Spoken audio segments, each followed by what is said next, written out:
Anyway, he has my feather. Your feather? Yes. Wait, what kind of feather? Did you have a brown one or just like a weird stick? Did you even have a feather? My feather is actually not authentic. It's, plastic cheese. I gotta go. Go where? Everywhere you don't. Okay. I'm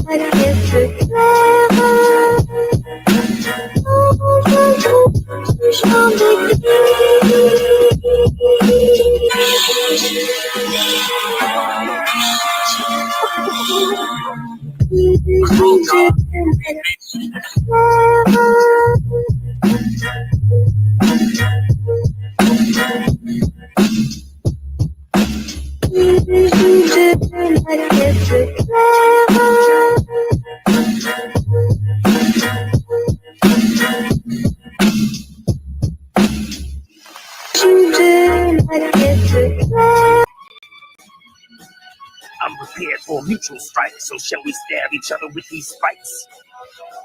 You're my enemy. I'm starting to like you. Hey, greetings. Greetings, everyone. Let me stop that. So much love and gratitude. Amazing times, amazing places. Let me introduce to you an amazing young lady. We're here again. Her name is MoonFeather Rising on IG is her name. MoonFeather at MoonFeather Rising on IG. How are you? Peace and blessings to everyone. Is my audio coming through good? Oh yeah, perfect. Like every time. Perfect all the time. The blessings. Happy Saturn day. Pre solar eclipse day. We're in the energy already. It's exciting times, and I'm extremely grateful to be here. How are you doing? I'm good. I wrote some things down. Can I read them? Absolutely. Go ahead. All right, cool. It's a string of consciousness, you know. So ahem, ahem, ahem. Here we go. Okay. Fall grinding, getting eroded by false idols. Sand papples, building the sand coffins. The castle willing to hold all mindsets. The keep holds the codes underneath. It that is the encrypted. Treasures honeycombed for the unknown bounds. Binding is a process of getting stuck. The boundaries are set, parameters for the weak. Remote access terminals, even while some sleep. Rats and Faradays fare better than most. Avoid getting roasted. No fees for homeland floats. Souls are mentioned, but rarely the feats. Treading dreaded catacombs reveals the many streets. Towers tell the measure. I'm not missing the mission. Far out, a fairer sees unfavorable conditions. Satcoms oversee from their balloon tethers. Leo ops watching, agents or ageless. Paravoids in cyclones on steroids keeps the time of spinning records. Dizziness in squirrel minds, confused together, doesn't make the spirit wine. It only takes a sip of Sioux fire and sign. That is a mystic Ronin from across the rope bridge. That is so fire. That's so fire. You could actually turn that into a freaking. Those are lyrics right there. You could turn that into a song. I love that. Yeah, I mean these Very things. deep. Very Thank, deep. thank you. Thank you. I didn't mean for them to rhyme, but then they just started rhyming, and I was like, oh, this is like a rhyme. We just keep going. Oh my gosh. Are we calling in Pablo Picasso? Let's get Sure. together with him. Sure. Well, first of all, and second of all, also third of all, and also fourth of all. Fourth of all, everyone, I just wanted to share. By the way, here's a plug. Fourth of all is our new TRE prescription drug. You can buy Fourth of all at any swap meet or in the back room of any illegal bodega type situation, or at Chinatown near you. So pick up your Fourth of all. But I would say interesting times. I mean, I would recommend, I'm not telling anyone what to do, but jump into your own rapids, into rapids of your own, and trust your buoyancy. The pendulum will swing back for some seeking the wild, adventure, no circus net. That is the life of the short bus conquistador. All this phony and fakery out here. There's a demand, but there's not a supply, so the fakery has to be faked. I suspect most out there, I'm talking about kind of like the masses, will start, the pendulum will seek the wild in more real adventure, real life adventure situations. Yeah. What were we talking about? Oh, dude, I had a title for the show, but I went with what is the title of the show today? Light bending, belly aching. Oh, Life in Prism. I life in a love that. prison. We live in a prison where light bends, right? And yeah, so I actually thought I named it Across the Rope Bridge because in order to get over here, you need to cross the rope bridge on your own. But I was, dude, MoonFeather. I got another title. I'll have to save it for a while so people forget. I just thought it was neat, but it wasn't in spirit. I just thought it was neat. It was a tray called Quest. Oh, yeah, yeah. But it wasn't in, it was just neat sounding and wasn't in spirit. And I try to rock, we try and rock from the heart, from the spirit here, you know what I mean? Yeah, let that one marinate a little bit. Let it It'll marinate. come up. Yeah, it'll come up. It's where you see that's forecasting. We're forecasting. We're forecasting. We're putting the bazaar in the bazaar. This is a mystic bazaar where we trade crypts and secrets and grimoires, and we D and pro and in all of them things. So this is your esoteric recess, everyone. Oh wait, I see somebody. Oh, I saw Chris here for a second. Anyway, He'll come back. He'll come back. okay. Tirades and bystanders, tri-state areas. Let me show you your quarters. Let me show you to your quarters. It has 4 corners. That's all yours. Less or more. Spinning a cube doesn't change its shape or its color. Rube is a Redskins game. Etrusc it if you must. Entrust it if you dare. Encrusted for the flare. I sparked the flame that lit these ox papers. I wrote that down too. I thought it was There's a reason too. It's not just cutesiness. It's literal thought. There's a reason. There's messages here, you know. Absolutely. So anyway, welcome to.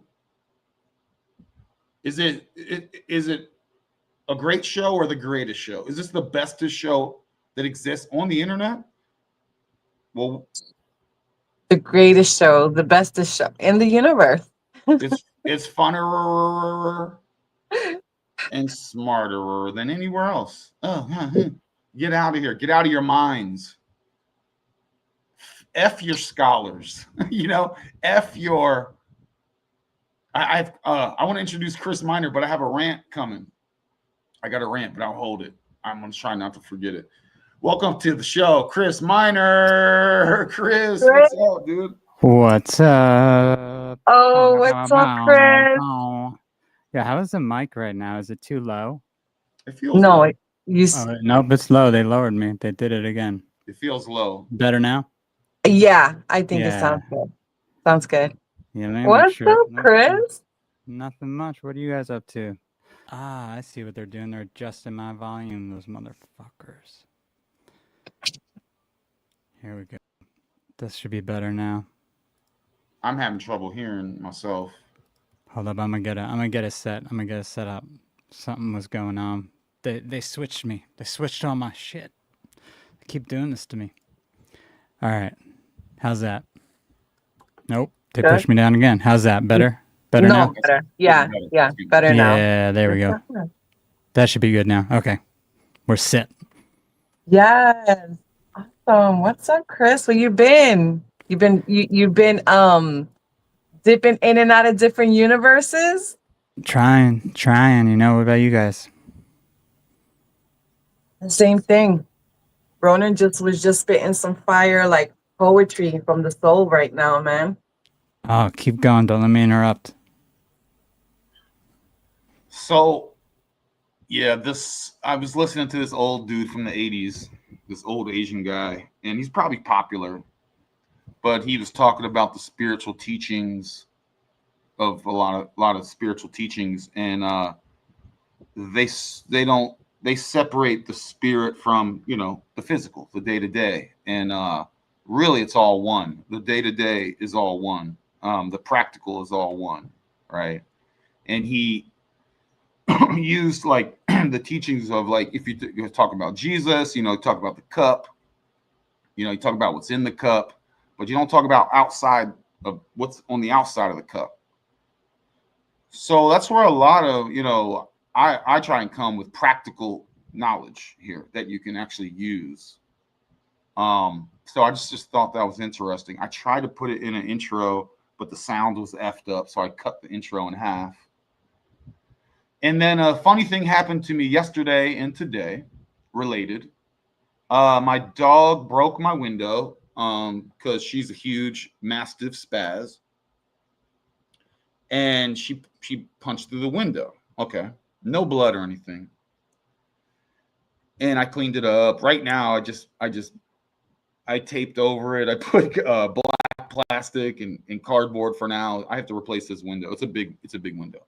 So then earlier today, that was yesterday. So earlier today, I thought I heard a bang on my door, and I'm walking down the hallway, and then I see two little kids running away. I was like, what? And I look at my door, I go outside. I was like, did these kids like throw something or gross or something at my door? I was like, no. And I saw like a dirt footprint. I was like, oh, they kicked my door and ran. And then I just started walking down the street in the direction that they ran, because I know how kids move. I know how beings move. Kids will sprint, but they won't hold like a pace. They won't pace. They won't run like a mile at a strong pace. They'll sprint, breathe heavy. And I just started walking down the street, and I caught up to them like a Terminator. And then they were like, oh shit, and they started running again. And I roll up, I see some people on their porch. I'm like, which way did these kids go? And they were like, I think they went that way. I was like, all right, I think they went that way too. And I was talking to the people on the porch, and I was like, those kids kicked my door, and they were like, "Yeah, that could be dangerous." I was like, "It's incredibly dangerous to kick my door at my house is so dangerous." No joking. My dog, my 120-pound brindle mastiff, will and is able to jump through the window and not on her own volition. So there's that. And I'm not even bringing up any other tools involved. So there's very super danger. And my daughter was here, so I'm Secret Service when my daughter's around. So then I was like, you know what? Watch. I go in my truck and I go, I think I know where they're at. This one street. I drive up. I see them, and they run and they run between houses. And I back up, and then this old dude, it was his house, and he's like, "What's up?" I told him about the kids. I was like, "I think there's some kids." The reason I knew where they went is because there was a dog barking, and the dog I knew where they were because I could see where the dog was pointed and looking. And anyway, so that happened. And I just left it alone. I don't mind a neighborhood war. I've got time and resources, and I'm bored sometimes. I don't mind if we want to get into a war. You didn't give them a talking to?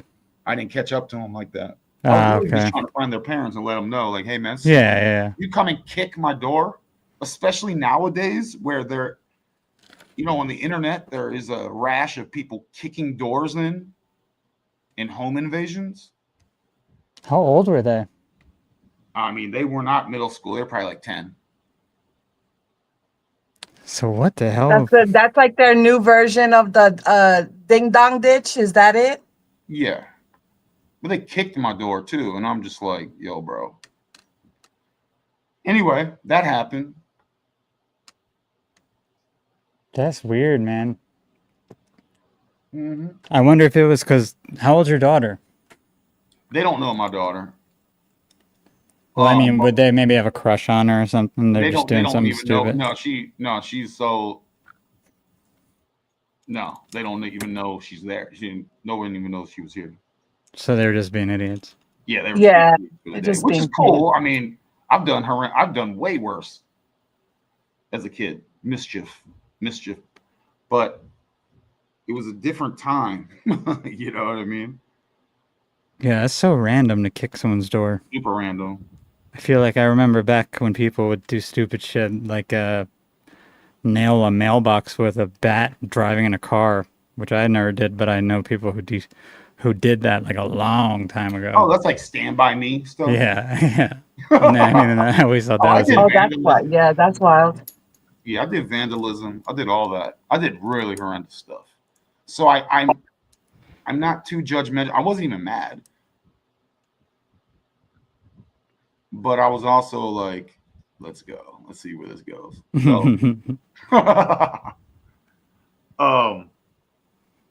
anyway, that's all. That's wild though, man. Especially kids that age. I never did shit when I was that age. I mean, Yeah, the worst thing we do is like prank call people. I did that. But no, I was outside. I was always outside. I would go outside and just walk around, ride my bike, whatever. And sometimes get in the mischief. I feel like at 10 though, I was never doing like bad shit. I was just like playing outside, fucking playing sports close to home. Oh, yeah. Maybe like 12, 13, 14 is when you start getting more free with that. 10 is young. They were young. Wiling out. They don't know if they keep it up. They have no idea. I know their T-shirt, so I know what elementary school they go to. Oh, I shit. saw it. You're gonna show up at their school. Well, no, I can do a lot. If I have Hello. information on people, on people, I could do a lot of interesting things. Very interesting things. And they won't even know it. Chris, we lost Chris again. It seems like he's having issues with his audio. But yeah, just you know what? Just leave a note. Leave a note and say, "Hey, kick my door again," and we'll see if they. I bet you they won't. Yeah, and I don't have cameras. I don't have Ring cameras because that's just you're surveilling for yourself. But I could put up a local camera situation. Yeah, I have my own cameras. I've caught some interesting things, some real interesting things on my camera. Dude, I'll set traps. Like they won't even know, yo. Just you can set up traps, some Rambo style, but not lethal. Just like it'll be embarrassing for them, you know, just things. I saw a funny one, dude. This one dude, he it was on this show with it's called Tires. It's called Tires with Shane Gillis. And and one dude's like, "Do you have a cricket in your office?" And he's like, "Yeah, every time he gets mad at me, he puts a cricket in my office." And the dude's like, "That's deep and sinister." And he's like, "Yeah, it's pretty devious." So, you know what I mean? Like, A cricket? yeah. Imagine someone puts a cricket in your room. I mean, I like the way crickets sound. But it could be in your room. Like, come on. That is pretty sinister. That's sinister. I could think of worse things. Well, If you put like a water roach, yeah, we fighting. Like we literally fighting. You put a water roach, you put a spider. You get what I'm saying? So cricket, spider, nope. we're fighting to the death. Well, I think you're My interested. bad. I don't know what the No, hell's don't going worry on. about it. StreamYard's being weird today for some reason. You're good. I'm also kind of low energy today, guys. So I appreciate everyone coming out, supporting the Ronin experience, the most authentic show out there. Prove me wrong. You know, I'll wait. There's no other more authentic show than this. And I'm not even joking. And so like a couple weeks ago, I make really great food, really great dinners. You know, the ingredients are really good.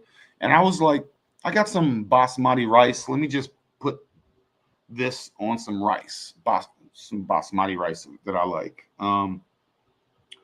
And I forgot that I know that most rice is fake and GMO and not good for you. And it did it like bloated up my gut. I was like, okay, so I cut out the rice. I know what to do, and it's all about gut health. And then today, I bought some homemade apple cider. It's like coming up on apple season, and I drank it. It was great, and it was messing with my my gut. Right, something that is so important is the gut health, and so I'm getting back on my regimen of hardcore gut health, extreme gut health style. So just kind of FYI. Oh, it's the time for it. This is the time for it. Yeah. What is this video right here that we got? So this is we don't need to listen. It's just Ma Rifa. They also have the Reefer Mountains in Morocco, and they actually have like cannabis there. But Ma Rifa basically means gnosis, and this is from Sufi mystic. This is just like Sufi mystic quotes, and I find them to be incredible.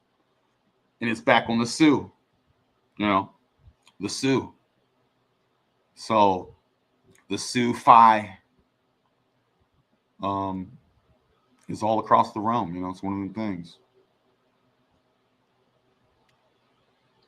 I forgot, do you have any actual Asian heritage or no? No, I'm pretty much. I didn't think you did, but No. I tan really well. I can actually be a really good chameleon. Like one of my coworkers from me Morocco. too, oddly, because I'm like a mutt, but I mean, Yeah. if you and I showed up in like Armenia or something, they'd probably think we're locals. Once I settle got in, tan, yeah. The thing is, I get really pale too, which doesn't help. if we tan up, So when you guys have a little bit of olive skin, is that it? yeah, Well, naturally, I'm very pale, but I tan very well. same. Yeah, that means you have like some It's olive the skin. Italian probably. I mean, Mhm. my cheeks. If you saw my cheeks, man, you need sunglasses. They are bright white, dude. 'Cause they don't see the sun. What? They don't see the sun. But my farmer's tan is dope. No, but yeah, but no. Not that I know of. I mean, my dad might have some native stuff going on. Who knows? Yeah. He tans awesome, you know. Heck yeah. West Virginia. I mean, I've noted all of the migrations here in the U.S. since the 50s. That's why, like, people, I really try and push home a lot of how fake everything is in as far as the past stories. Yeah. I can tell you exactly when and who migrated, who and where. You know, like I've done my boots on the ground research. No books, no videos, no external. I just talk to people. You go, where are your parents from? Where are your grandparents from? And I get 100% the same answer from everybody. I'm like, okay, there was a migration. They populated areas in the very recent times. So if I bring up stuff and it sounds to some people who are stuck in the mind and stuck in the scholarly and trust the authorities, the academia police, the agents, they're just clueless. Stuff is brand new and it's been changed, and you'd be surprised. You know. You know, I'm all about that. You know that. You know, I'm all about that sort of and stuff. you can sit around and talk intellectual. Let me tell you about the particle accelerator and CERN, and they're doing. It's like, hey, guess what? Ain't nothing happening there. There ain't no particles for one. There ain't no. We're gonna speed them up and collide them, and we're gonna bring the Boston. Boston Higgs is made up garbage nonsense. I don't care how. It really does suck to study something like that and have it all be completely nonsense. I get that. And if your ego's too involved to admit that, that's on you. If your ego's too involved to go, how dare you? All these brilliant. You're like, all right, Boston Higgs God particle is a made up piece of garbage. Just like CERN and the particle accelerator is a made up piece of garbage. Just like space is a made up piece of garbage. And gravity is made up garbage. And once you pull away the axiom of what all garbage is made from, gravity for one, well, Sir Isaac Newton and Einstein, if you pull that away, everything built on top of it is garbage nonsense.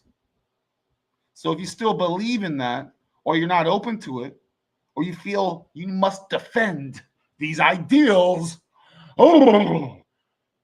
you're full of firmware that is creating garbage. You have garbage in and garbage out. So how did you come up with these things? I don't just come up with these things.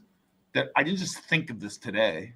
This is after massive amounts of skepticism and looking and turning it around and looking at everything and the art of deduction and removing all nonsense and going, oh, it's all, there's not a whole lot left here with y'all. So all y'all shit is phony, fake, and garbage. See ya.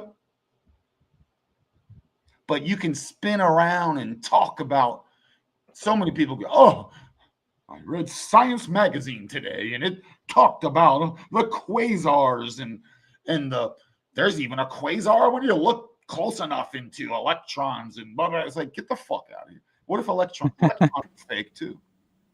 Well, yeah, electrons are definitely Protons, made electrons, up. nucleus, all that stuff is made up garbage. It's all theoretical BS. You've never observed any of this stuff. We have observed Yeah. it. Oh, you got the magic micro. Hold on. You guys have the magic microscopes? No one else could possibly have a microscope that you have. Prove it. Well, you just got to trust us. How about I don't? I don't trust y'all. So, yeah. I'm with you, man. The atomist cult is Atoms are garbage. Yeah. batshit insane. They're all occultists, really. Deep down, they all believe in magic that they can't see. I mean, really, it's like units of measurements of light. That's pretty much what everything is. Come up with equations to measure light in various ways that restrict themselves from actually, or restrict the common person from actually being able to do much with it. Yeah. And their equations never add up, hence the God particle.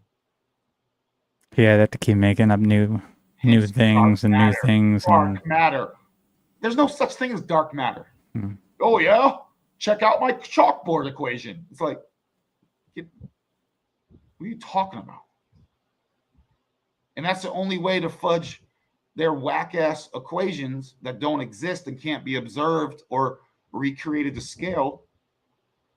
And their own equations don't add up. Their own equations don't add up. It's all a bunch of hoopla. And if that you can't feel that, if you can't see that, if you can't think, that's why, Chris, I've been telling you guys, I don't like even listen. This week I haven't been doing any. I don't like a lot of external info. I can figure all this stuff out myself. I could call bullshit from a mile away. They're bullshit artists. So let me ask the both of you a question. What's your opinion on mentalism? Ronin, you first. What do you mean? Mentalism. It's the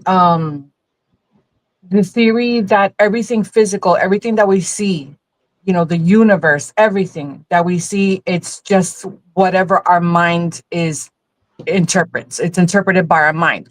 Like the universe and everything that we're talking about, what these scientists are so-called, discover whatever. It's just exists in our mind.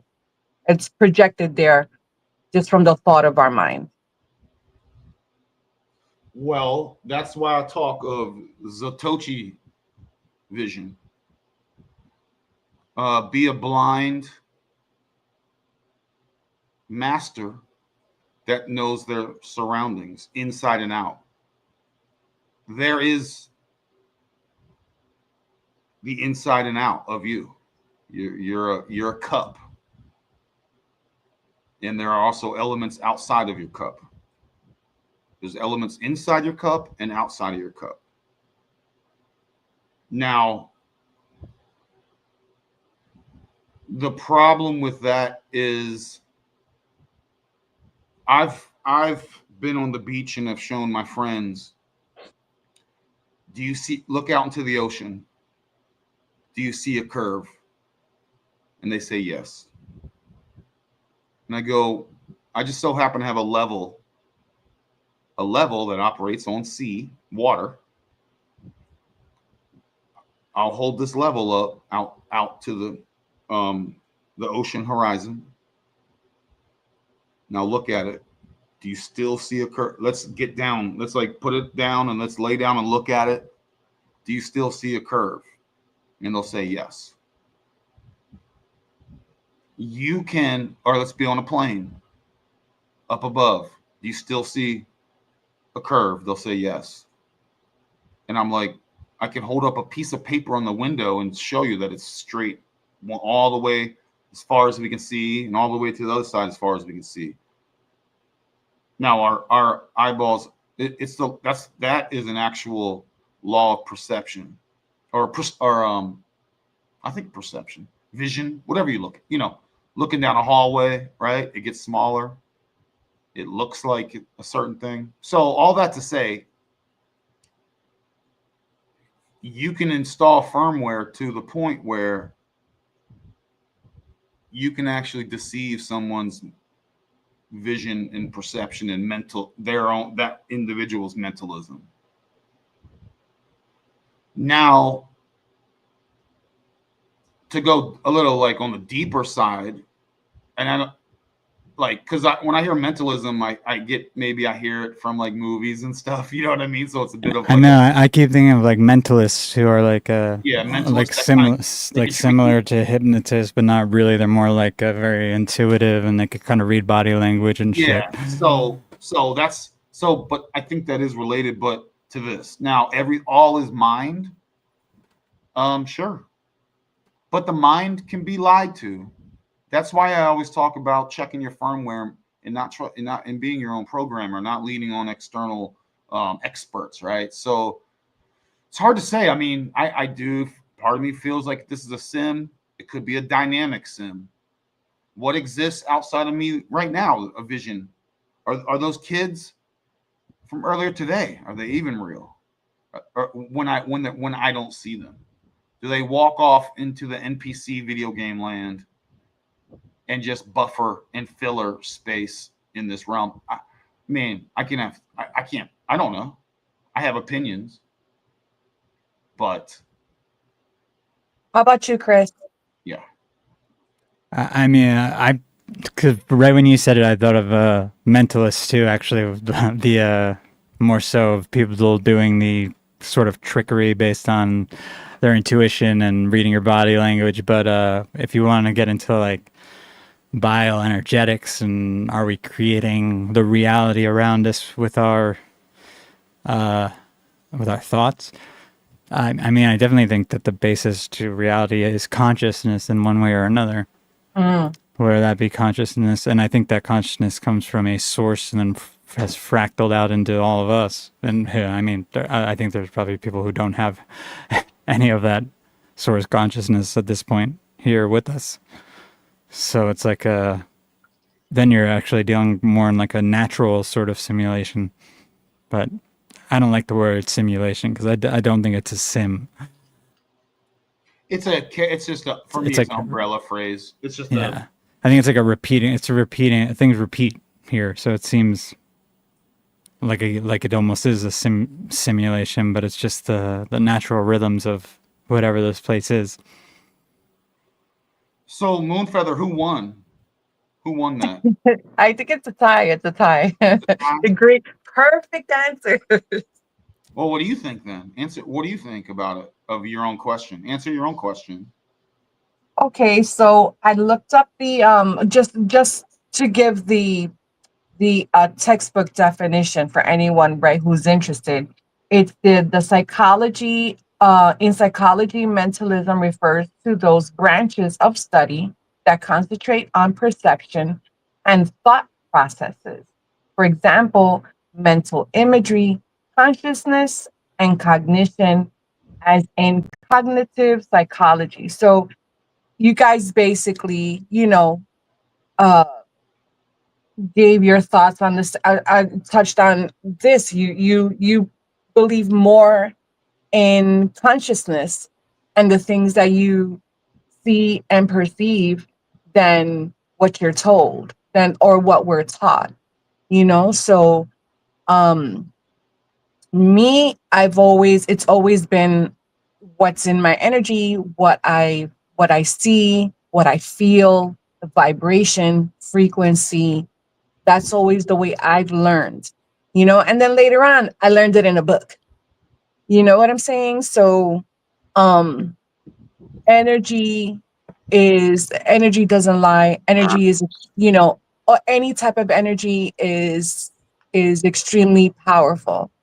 And if you're in tune, because let me tell you something, there's people that are not in tune and have no idea and are walking around oblivious and like, well, didn't you just at least, they have no type of, instincts or anything. And I'm like, well, didn't you tell by something that this happened, that didn't you feel, no, I didn't know. And like oblivious, So, yeah.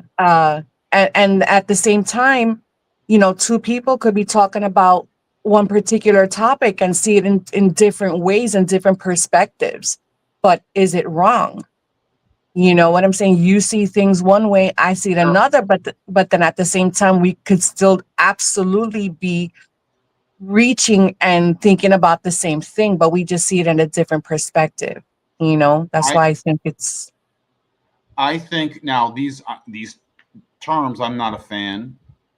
Objectivity and subjectivity. There are absolutely some wrong. You know what I'm saying? There are some.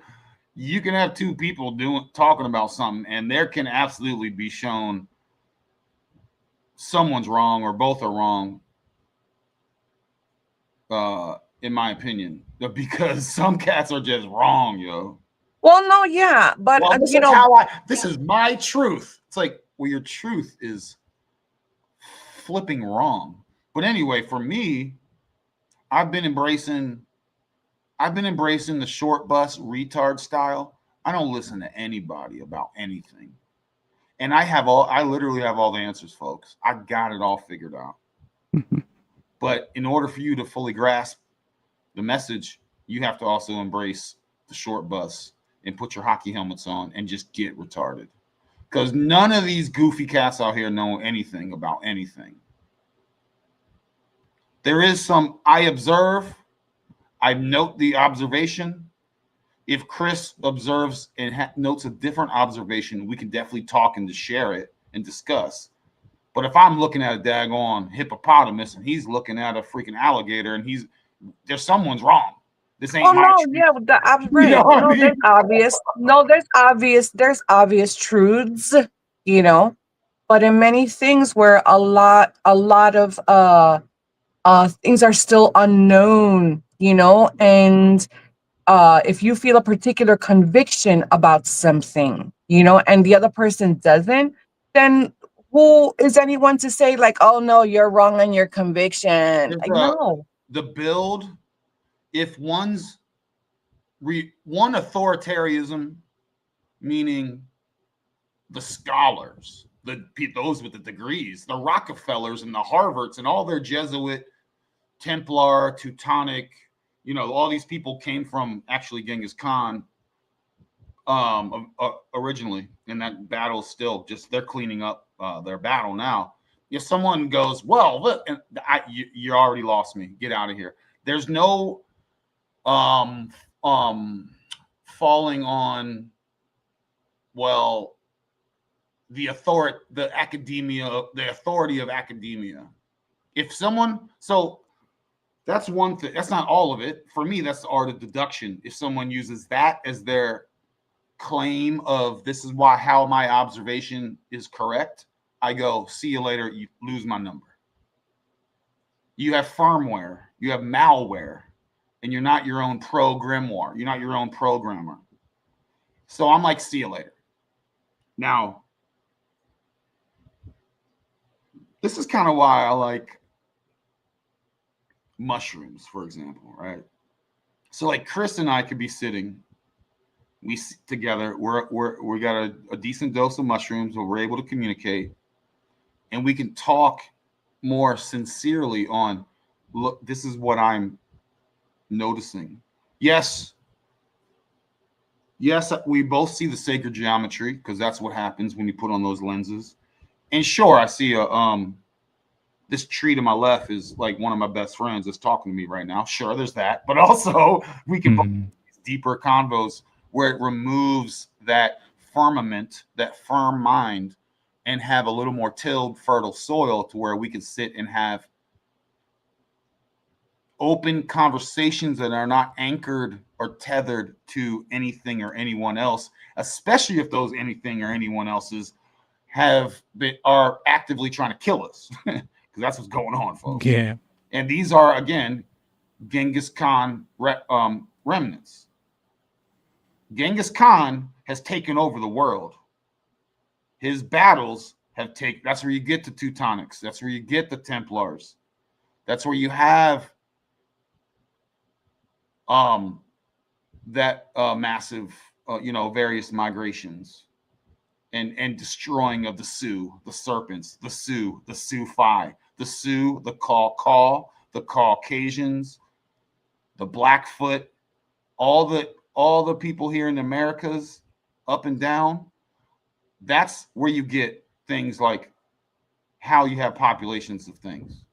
It really, and you guys know it hurts people's feelings when I tell them that Africa was populated pretty recently with dark-skinned people, both from the East and the West. It fucks people's heads up.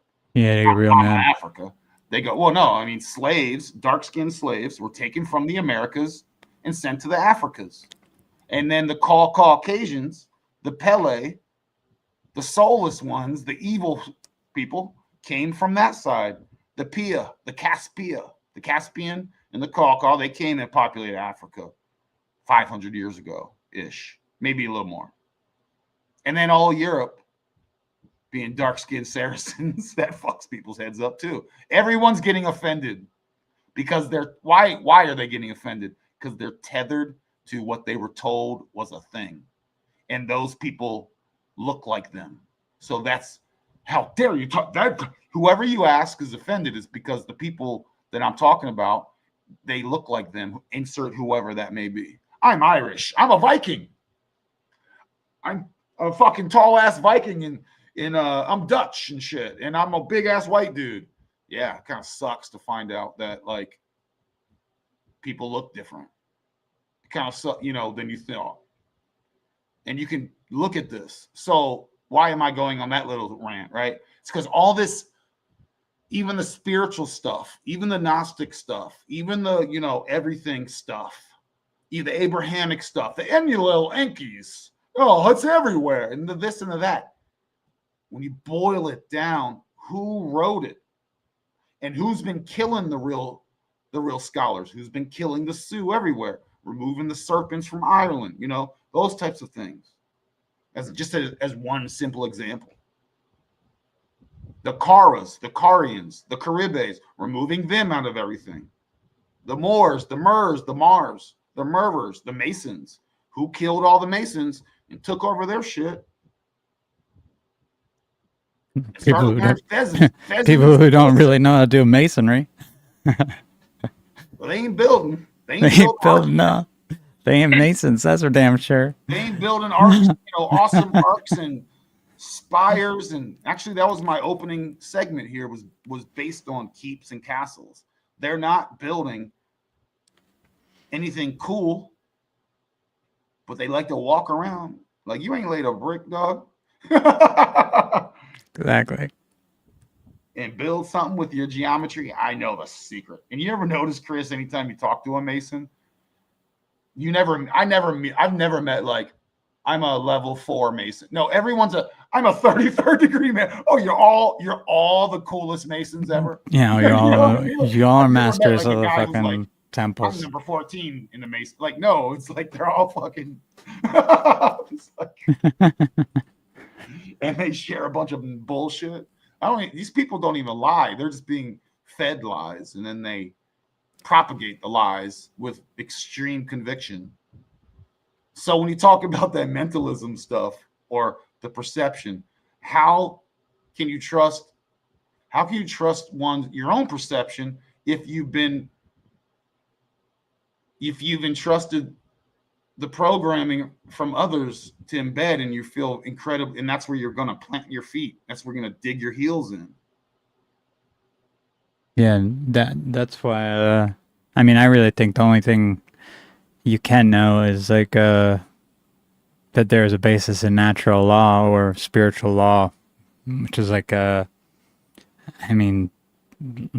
basically just to guide you in your morality, and that it is like, obviously it is immoral to cause harm to another living being unless you're doing so in self-defense of your own. Oh yeah. Like shit, like these basic, like I think there's like basic 7, I guess, like hermetic principles of natural law that are pretty universal law, that everyone can pretty much agree on because they're based in morality and they're pretty straightforward. The practicality of something like the hermetic principles, just when I read them, I'm like, oh, this makes perfect sense to me. Like it's totally valid. It's not, you know what I mean? I'm like, bet. You know, law of correspondence, all those things. I'm like, oh, that checks out for me. Um, I my experience, and we were talking as kids earlier, Chris. I was feral as a kid, bro. And when you said, you know, don't hurt anybody, when I have hurt people as a teenager. You know, I've that didn't deserve it, but I was feral, dude, and I didn't have that. I wasn't. I was raised by a peoples that were already conquered and were giving strictly the materialistic side. And if you're into it, maybe the spiritual side, but both being separate. Maybe somebody in church or whatever. You know what I mean? Mm-hmm, mm-hmm. I had no compass on. I lived strictly in my own bubble, and that included if I hurt you and then I moved on, it was whatever. If I broke something, and it's no longer and I moved along, it's like I don't care, whatever. It took me time, but I always knew that I had a calling. I feel like we all felt that. Like I felt at a young age like there's more to this. There's more to this. I do see the practicality of gaining material resources. That's to me is self-evident. The more stuff you have, not make it a burden, but you use it proper, the more things you can do here in this realm. But also there's that's a practical thing. Mm-hmm. We all got bills and stuff, right? What are we talking about? So then I felt there was a spiritual hole, right? A spiritual void, but I was seeking spiritual things. So I had to go and experiment with every single thing. And to the point where I was like, I don't trust any of these people. I went down Islam. I went down Hindu, Buddhism. I went down Christian church. I went down Wiccan stuff. I went down all this. And I was like, I don't trust any of y'all people, yo. Like, for real. Yeah, yeah. I'm going to be on my own. I'm going to be a Ronin. I'm going to go walk around this realm and figure it out myself as best I can. I'm on my own out here. That's how I saw it.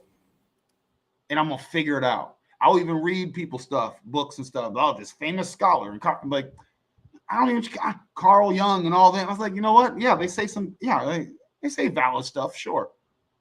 Rudolf Steiner, I actually like, you know, I hear them, yeah. And a lot of the stuff they say, I'm like, that sounds cool.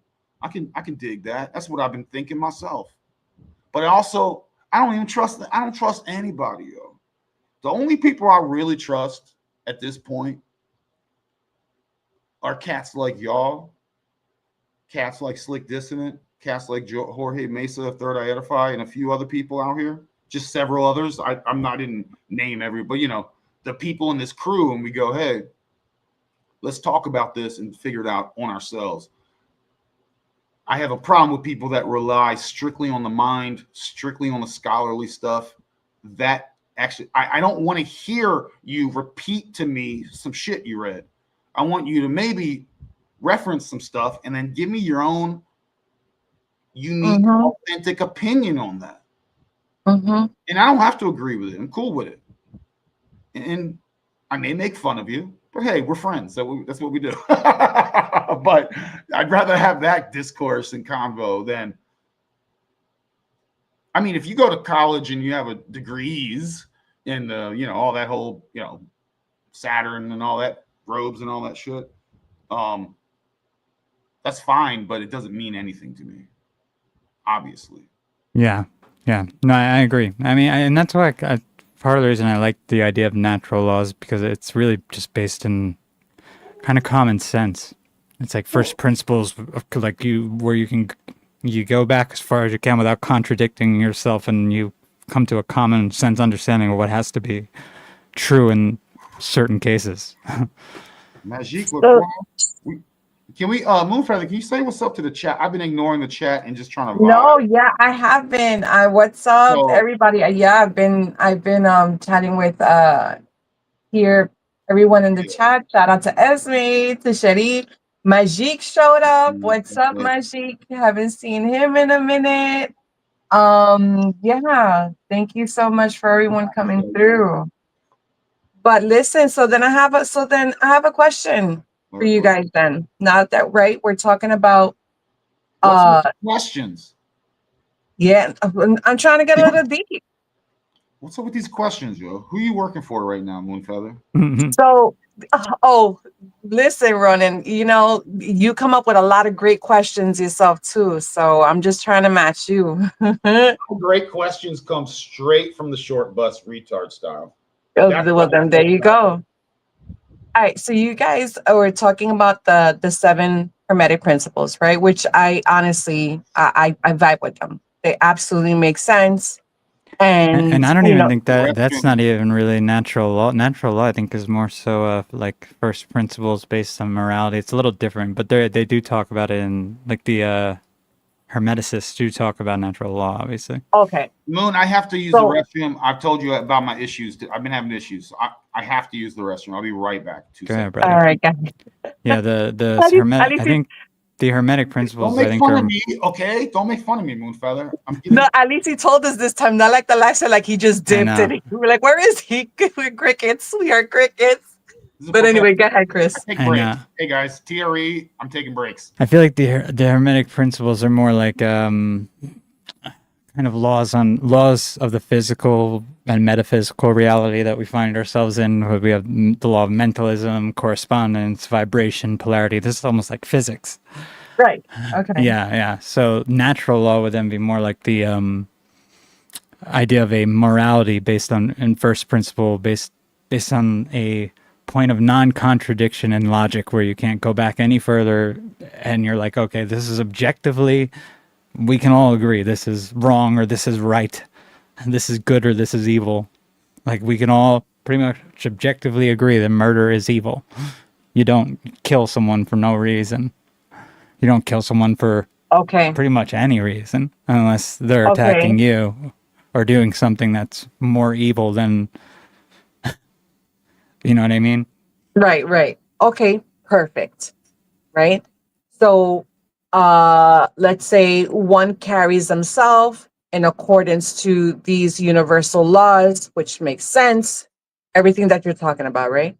Mm-hmm. Now, how about you, Chris, as who you are in the very essence of who you are, do you still carry those same principles in the dream world? Have you done things differently? Well, I know that the basis of I think all natural law or divine law, however you want to put it, has to be that there is a higher power.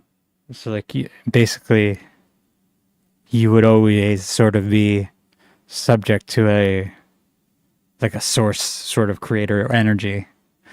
I don't know if that helps with if that adds anything before you ask the question. Okay, so in your dreams, do you go by the same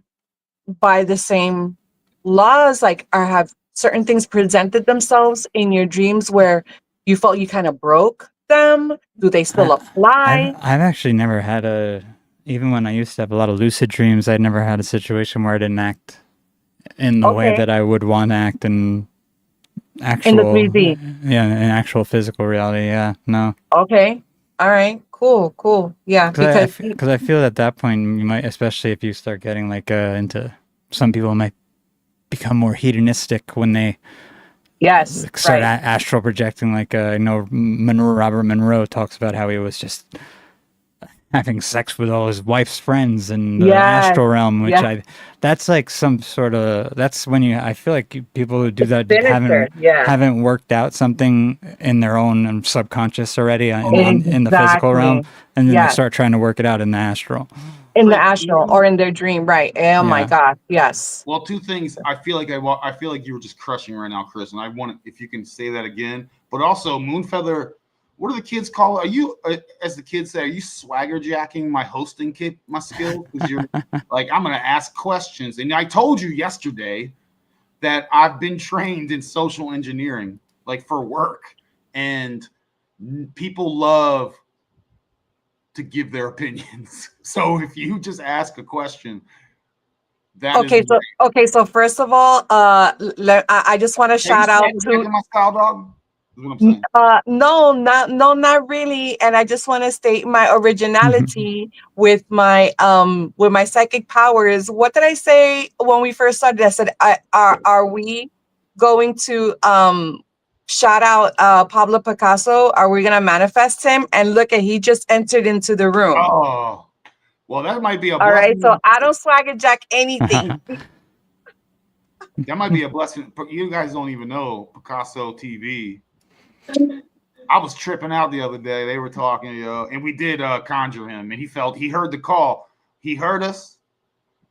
That's what's up. He heard us, and he came through. We were talking about you earlier because I was dropping bars, Picasso.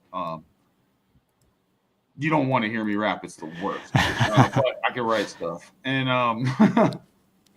and they were talking about Ryans, and it was so funny because I feel all Ryans are the exact same people, and that's fine. They're usually fine. They're like, it's not good or bad, but I never really disliked a Ryan. But every Ryan I ever met were like they were all the same person basically. But they were just so shout out. But anyway, yeah, MoonFeather's now she's leaning on her mystical powers. But okay, Chris, you were saying something cool earlier. Can you just you don't have to say everything, but touch on it one more time because it sounded awesome. Yeah, MoonFeather had asked me if I mean, you could ask it again, Mooney. What was it? If natural law applies to the dream world, right? Yeah, are you in essence, still carry these same laws when you're dreaming, or or are you different, or is it different, or does it count? Yeah, and I was saying, well, with natural law, which is more so like morality based in first principles, not having to do with the actual physical reality and the 7 hermetic principles and all that stuff. This is just based in a morality that you bring back using reason to a point where you cannot contradict what is right from wrong, basically. And I've like I was saying that I felt like I've always, even when I used to lucid dream a lot, still live my life in a way that I would in the physical, trying to, as best I can, be as moral as I can based on my understanding of natural law, which also presupposes that there is a creator or an energy or source of consciousness that is greater than me. And that I think that has to be at the basis of all natural law, if I'm not mistaken, just so people don't start thinking they're a god and then they could start making up their own own ideas of natural law that don't respect the life and consciousness of other beings around them. And then I mentioned how there are people, I think, like Robert Monroe, who you'll see act probably totally different than they would in the physical reality because they haven't dealt with certain things. Like I know in his books he talks about how when he starts astral projecting, he's having sex with like all his wife's friends in the astral realm, and that's I think he even says it's because he had a very what's the word? He was very his sexual life was very subdued in the 3D. He didn't explore in ways he really wanted to. He was what's the word I'm looking for here? He was not closeted, but he basically didn't get to explore his sexuality enough in the 3D, and then that caused him to do that in the astral. Yeah, exactly, repressed. Interesting. He was touch deprived.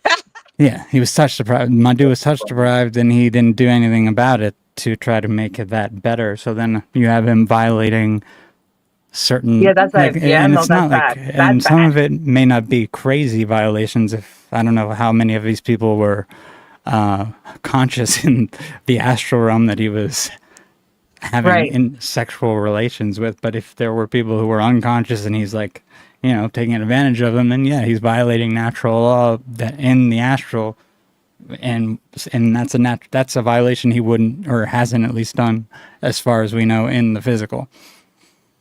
Right. See, that's why you see all of that is so real And it's why we really need to operate consciously and protect our energy, because we will receive attacks like in, whether we're sleeping or, things like that, whether here in the 3D or in dreams. But yeah, that's a very real thing. Yeah. Bro, yeah. the amount of beings roaming around out here that take no consideration in anything else going on around them, lack of situational awareness on the basics level, not even on the hey, tourist fields meeting tourist fields level. Mm-hmm. We're talking goofy, we're talking lost, roaming around, how they walk. I told you guys many times, I know how people move, and you guys can too. It's not some sort of thing, major thing. It's like how people walk, that's also how they drive. They walk around. You ever had, airport or something, and two people just stop right in the middle and go, let me sit and think. Which way should we? And for me, I'm always like, if I got to sit and think, I'm going to go, boom, I'm going to cut off to the side and get my bearings. I'm not going to stand. So there's people that are so unaware. That is a lack of grounding, a lack of connecting with nature, a lack of even observing nature, energy, insert your whatever term that sits the best with you. All of it's the same to me. The disconnection is so wild, and it's not one-offs. It's a lot, yo. And I think this disconnection is exponentially like populating, like getting more. It's a virus. Viruses are real, folks. They are real, except talking about only in the mind, they only operate in the mind. Mind viruses are the only place viruses and the contagion exists. And it doesn't get weaker, it actually gets stronger and builds momentum. And that is what I'm observing and have observed. And I'm sure I'm not special in that regard. There is some untapped. We talk about being tapped in. Other people, I like that term. There are some people that are so untapped in. It's not even funny. They're not even. They don't even have a tap. Yeah. They don't even have. They're like lost puppies, and they get in the people's way. And you know what you do? You know what nature does when something gets in the way? It erodes it away and removes it eventually. That's natural law. If you're clogging up something at some point, whether catastrophe wise or whether gracefully and over time, you will wither or get wrecked. So don't be a clog.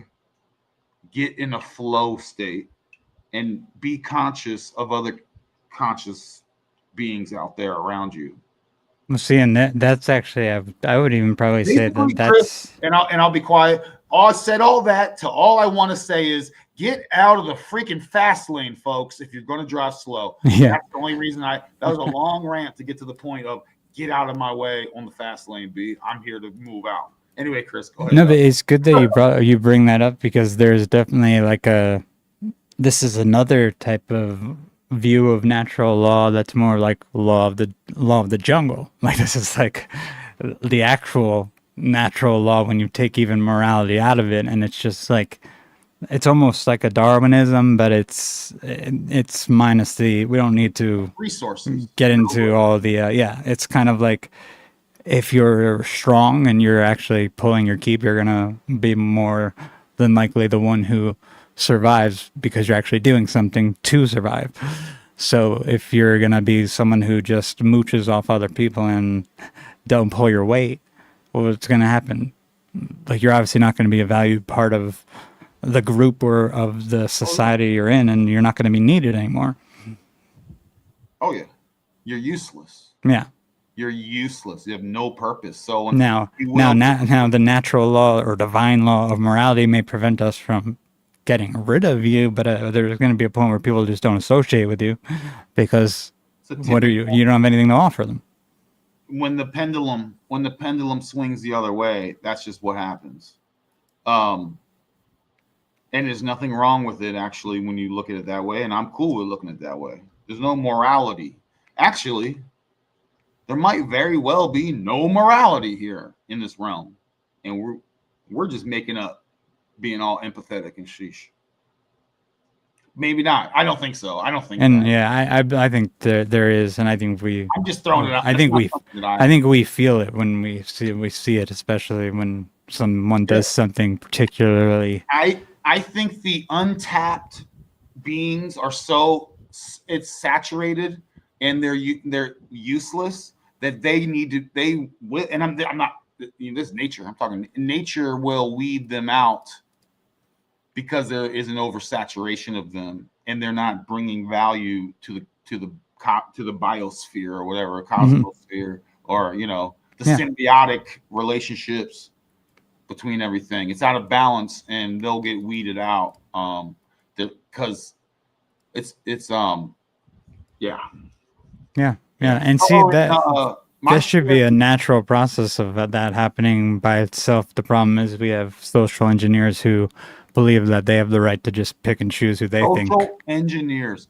that term makes me want to punch a social engineer in the face. I mean, I want to punch them too, but we have people who at least believe they're social engineers and think they have the right to choose who goes and who stays, who dies and who lives, and sometimes and it seems like they often pick the least productive people to push to the front of the line just because those are the people who are most and they see agreeable themselves as gardeners, as pruners, and they don't have actually in fact they have the pendulum goes so far past not having morality they actually enjoy their these job. are the people breaking natural law because they see themselves as gods, basically, as opposed to letting nature do what it does. So that's all artificial as well. There's many facets out there that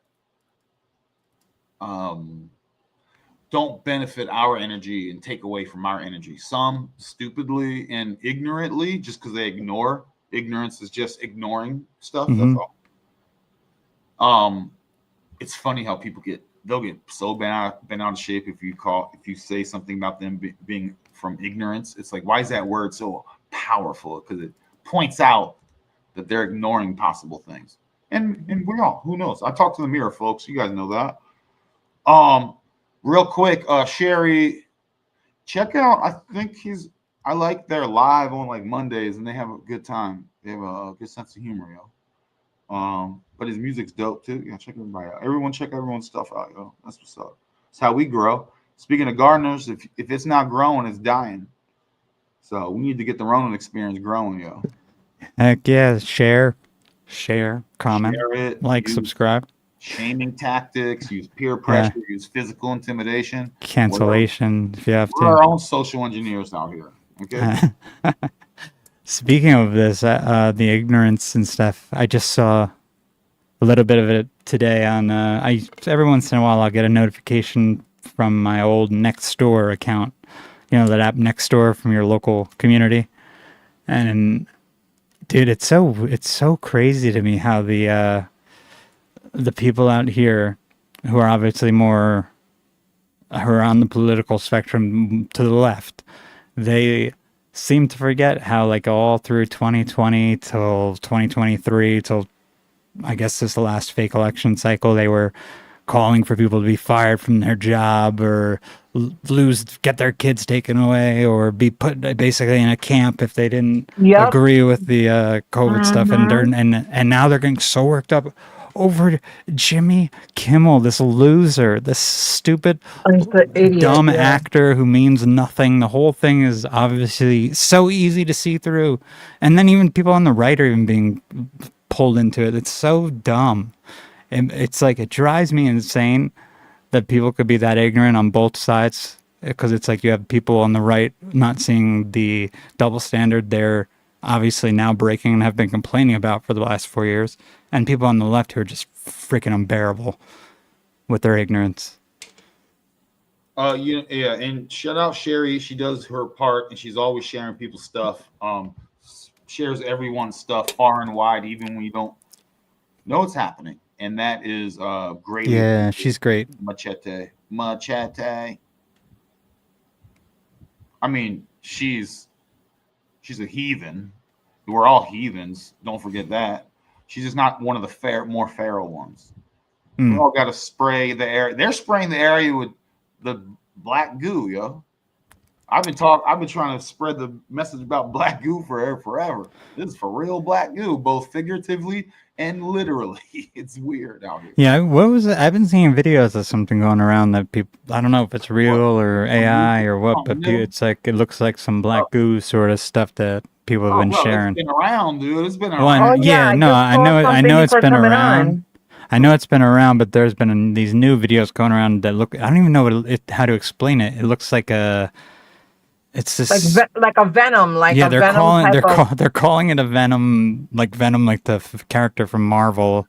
Yeah. But it's like some of it looks like it might be in a shell, and then other people have it like on a plate or something like that, and it looks like it's just garbage next to it, and it's almost, it looks like with what we have seen years ago, right? Of this programmable matter. But it's like some people are saying, what are people saying? They found it in like a meteorite or something. Who knows where they found it? But it's just weird how many different people are posting different videos of this stuff, and I don't know if it's just all like a hoax.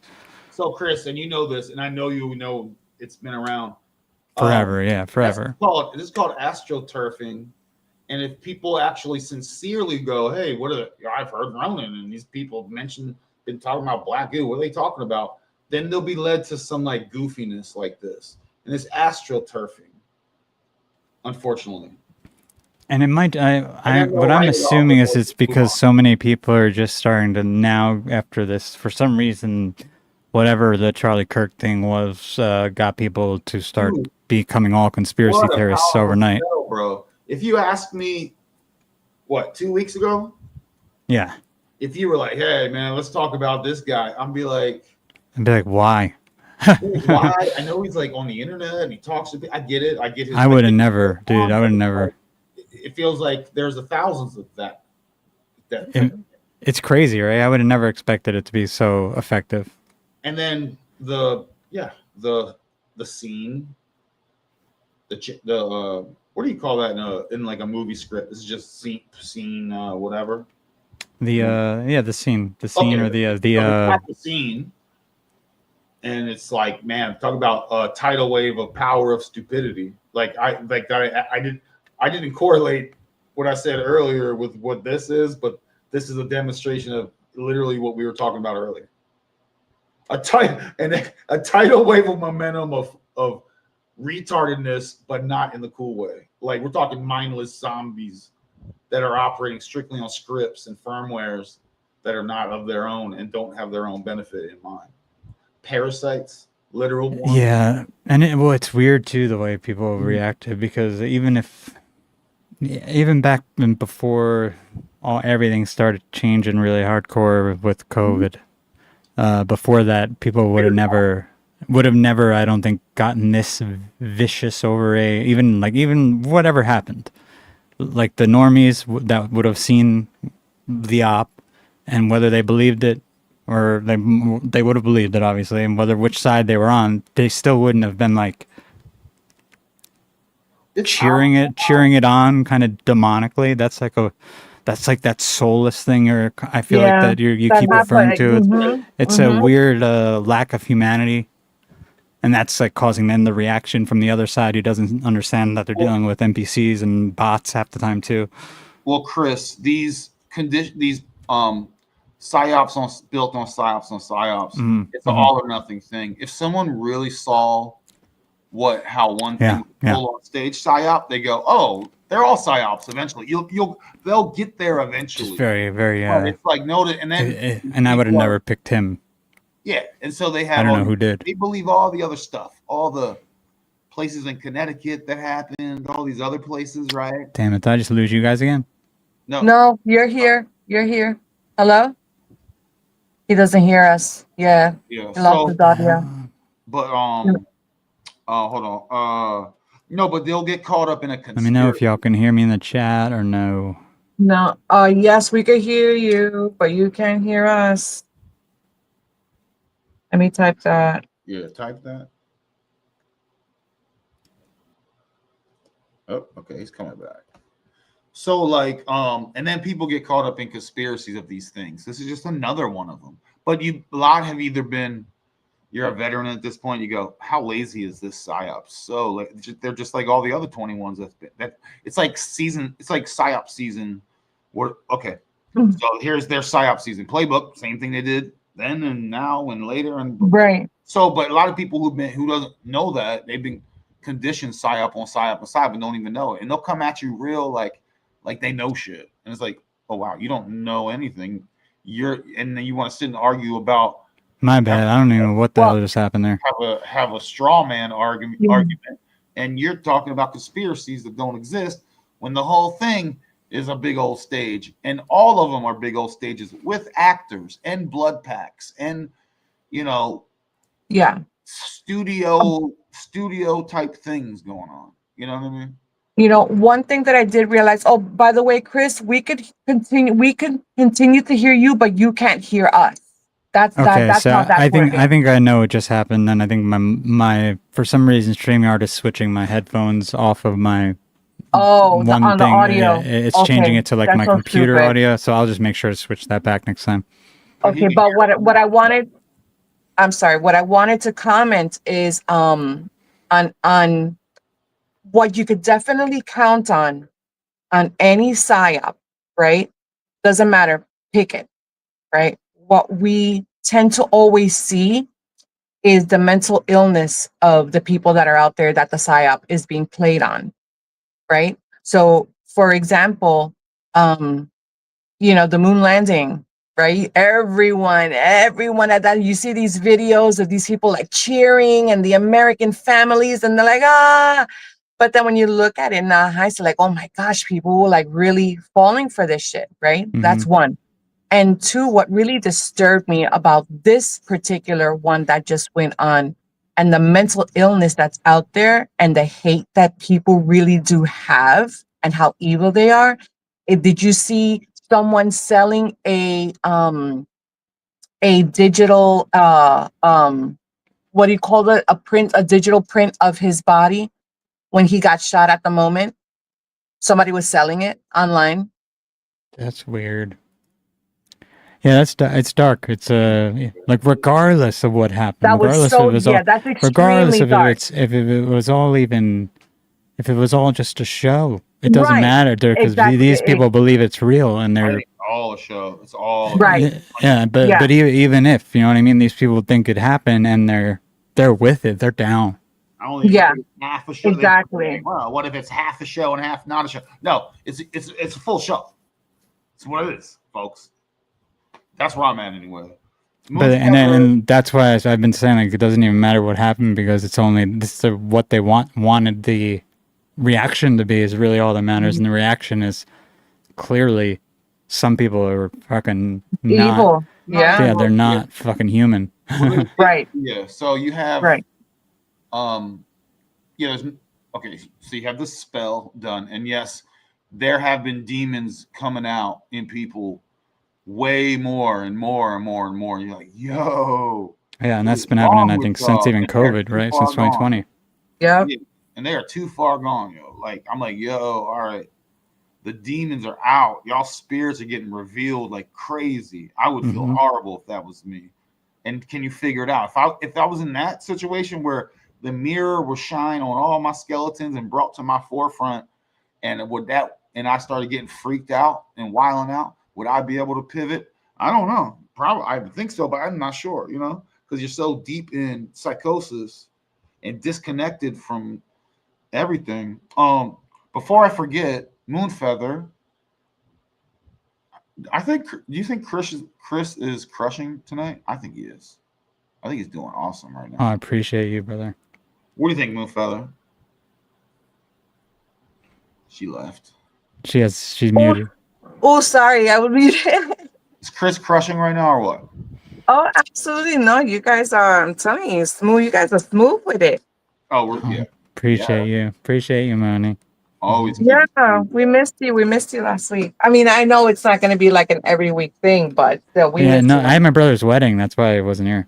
Your brother got married. Oh my gosh, congrats. Last Saturday was his wedding. That's all. Or I would have been here. Yeah, he was break dancing. He was country So line. trying to keep all the family happy, you know. Oh, I love it. That's great. Yeah, Well, it was fun. It was a good time. Glad to be back though. Awesome. dude, I haven't been to a wedding. I'd so love to go to a wedding. It Like, was a lot though. It was a lot, you know. get the food, get dressed up real cool, and just then once the Yeah, I haven't been to a wedding in a long time. I'm dying to get invited to one. I don't care if it's a Jewish wedding. Well, when I don't know who's gonna be next out of all of us, but if me and Maggie get married next, I'll invite y'all. oh Oh yeah, my dude. gosh. Yes, absolutely. Well, I'm gonna Please. craft it Please anyway. do. I'm gonna Please craft it, do. whether I get invited or not. I will be there. And you'll have a couple people ask you, like, "Is that dude okay?" And you'll be like, "Yeah." I'll be totally. I know how to operate. That's cool. Blah, blah, blah, blah. I was gonna ask. Oh, so MoonFeather. So Chris, last week. So like Gabriel, if you guys don't know, Slick Dissonant. If you don't know his channel, most of you probably do. If you're here, but check out his YouTube channel, Slick Dissonant. He was on the show, and he just organically was like, he's like, I got some stuff I have to say. Mhm. Can I come on tonight? I'm like, absolutely, dude. And then MoonFeather had a bunch of stuff to say. Slick had a bunch of stuff to say. I rambled on about stuff too. I thought it was pretty cool. That was a great show. I watched all of it. That's why I watched it from right after the day after the wedding. I was watching. I think that's when I commented and was like, "I'm 2 hours in. You guys are crushing." I think Slick. Yeah. Oh, yeah. That's right. That's right. Yeah. I think Gabriel had a good time, you know. Oh yeah, Yeah. definitely. It's always awesome to have Gabe around. And we're all a bunch of ranting, chatty Cathys anyway. Mm-hmm. Mm-hmm. We're all like, I have the most important thing to share right now, folks. We're all that. But the thing is, we're awesome. So that's what you get, you know. I didn't know Gabe. He was telling me he was 6'5". I was like, because we were somehow the Kirk's height came up, and he was like, he's what? I didn't Gabe know he was is what? He's 6'5". I didn't know, because like I was talking about how Kirk was 6'5", apparently his height, and he's like, and Gabe started like having a sync with his height and the shirt he was wearing that day, and I was like, wait, you're 6'5"? What the hell? Oh, that's crazy. I would have never guessed. I'm 6 foot tall. Like I would have never guessed he's 6'5". That's crazy. That's huge. Oh, that's wild. That's just more slick dissonant thirst trap, yo. He should be playing some basketball somewhere right now. I'm 6 foot also, folks. You got Chris and myself. We got 2 6-footers here. Yeah, buddy. Together, we're beyond 6'5". And then we got Gabe's apparently a Nephilim. Yo, that's so wild. How tall Right? is Maggie? How tall is Maggie? Oh, she's like 5'3", 5'4". Oh, she's a meatball. Yeah, she's tiny. She's so cute. That's cute. That's cute. She's spunky. I bet. Mm-hmm. Oh yeah. She's Italian. Yeah. Oh, yeah, definitely. So, did we say everything we wanted to say about what were we talking about? Clones or something? Like everyone? Talking about the nonsense that happened after the op and the demons that seem to be coming out of people, the people who don't have souls that seem to be possessed by something, and then also the ignorance, which, I mean, Jesus, I saw it today, and it annoyed me when I got that notification, like I was saying on Nextdoor, and these people saying, boycott NBC for Jimmy Kimmel. And I'm just like, you guys... I'm like, if they did, and you know what they would do, if they pulled the 2020 again, these people would be right back to saying, lock people like us up. They'd be right back. Exactly. They have no fucking clue what they're doing. Them people like that dude, they harm little ones. Just know that. Yeah. So they are not. They are of a very dark class. These are the fucks who were arguing with me and got me.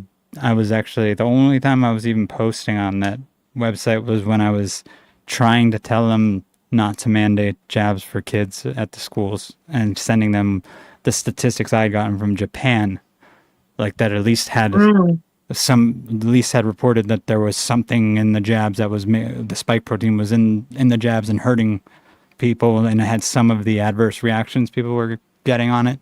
I translated it for him. I sent it to him. I was like, y'all need to read this. This is from Pfizer in Japan. I know we don't have anything out like this yet. Not good. And then they friggin' suspended my account. Oh my gosh. Well, I'm glad that you did speak up, Chris. Thank you for that. Honestly, thank you. And then they mandated it anyway. So, I mean, it didn't help, but I thought maybe it would help some people. And I did get a few older, like, I guess, I don't know if they were grandmothers or moms who were older who said thank you for saying something in my private thing there. So, maybe it helped them. It's so weird how people listen to people, man. Like, imagine, you mentioned grandmother. I didn't have like a grandmother in a facility at that time, but if I did, and I'm like, I'm gonna go check on grandma, and they were like, you can't see her, and it was like, that's funny, hilarious. Yeah, right. I'm gonna go see my grandmother right now. Like, you should probably move to the side. Exactly. And it's not even going to be no real thought process, and it will happen no matter what. I'm like, no matter what happens from this point on, my imaginary grandmother and I, we will be seeing and saying what's up.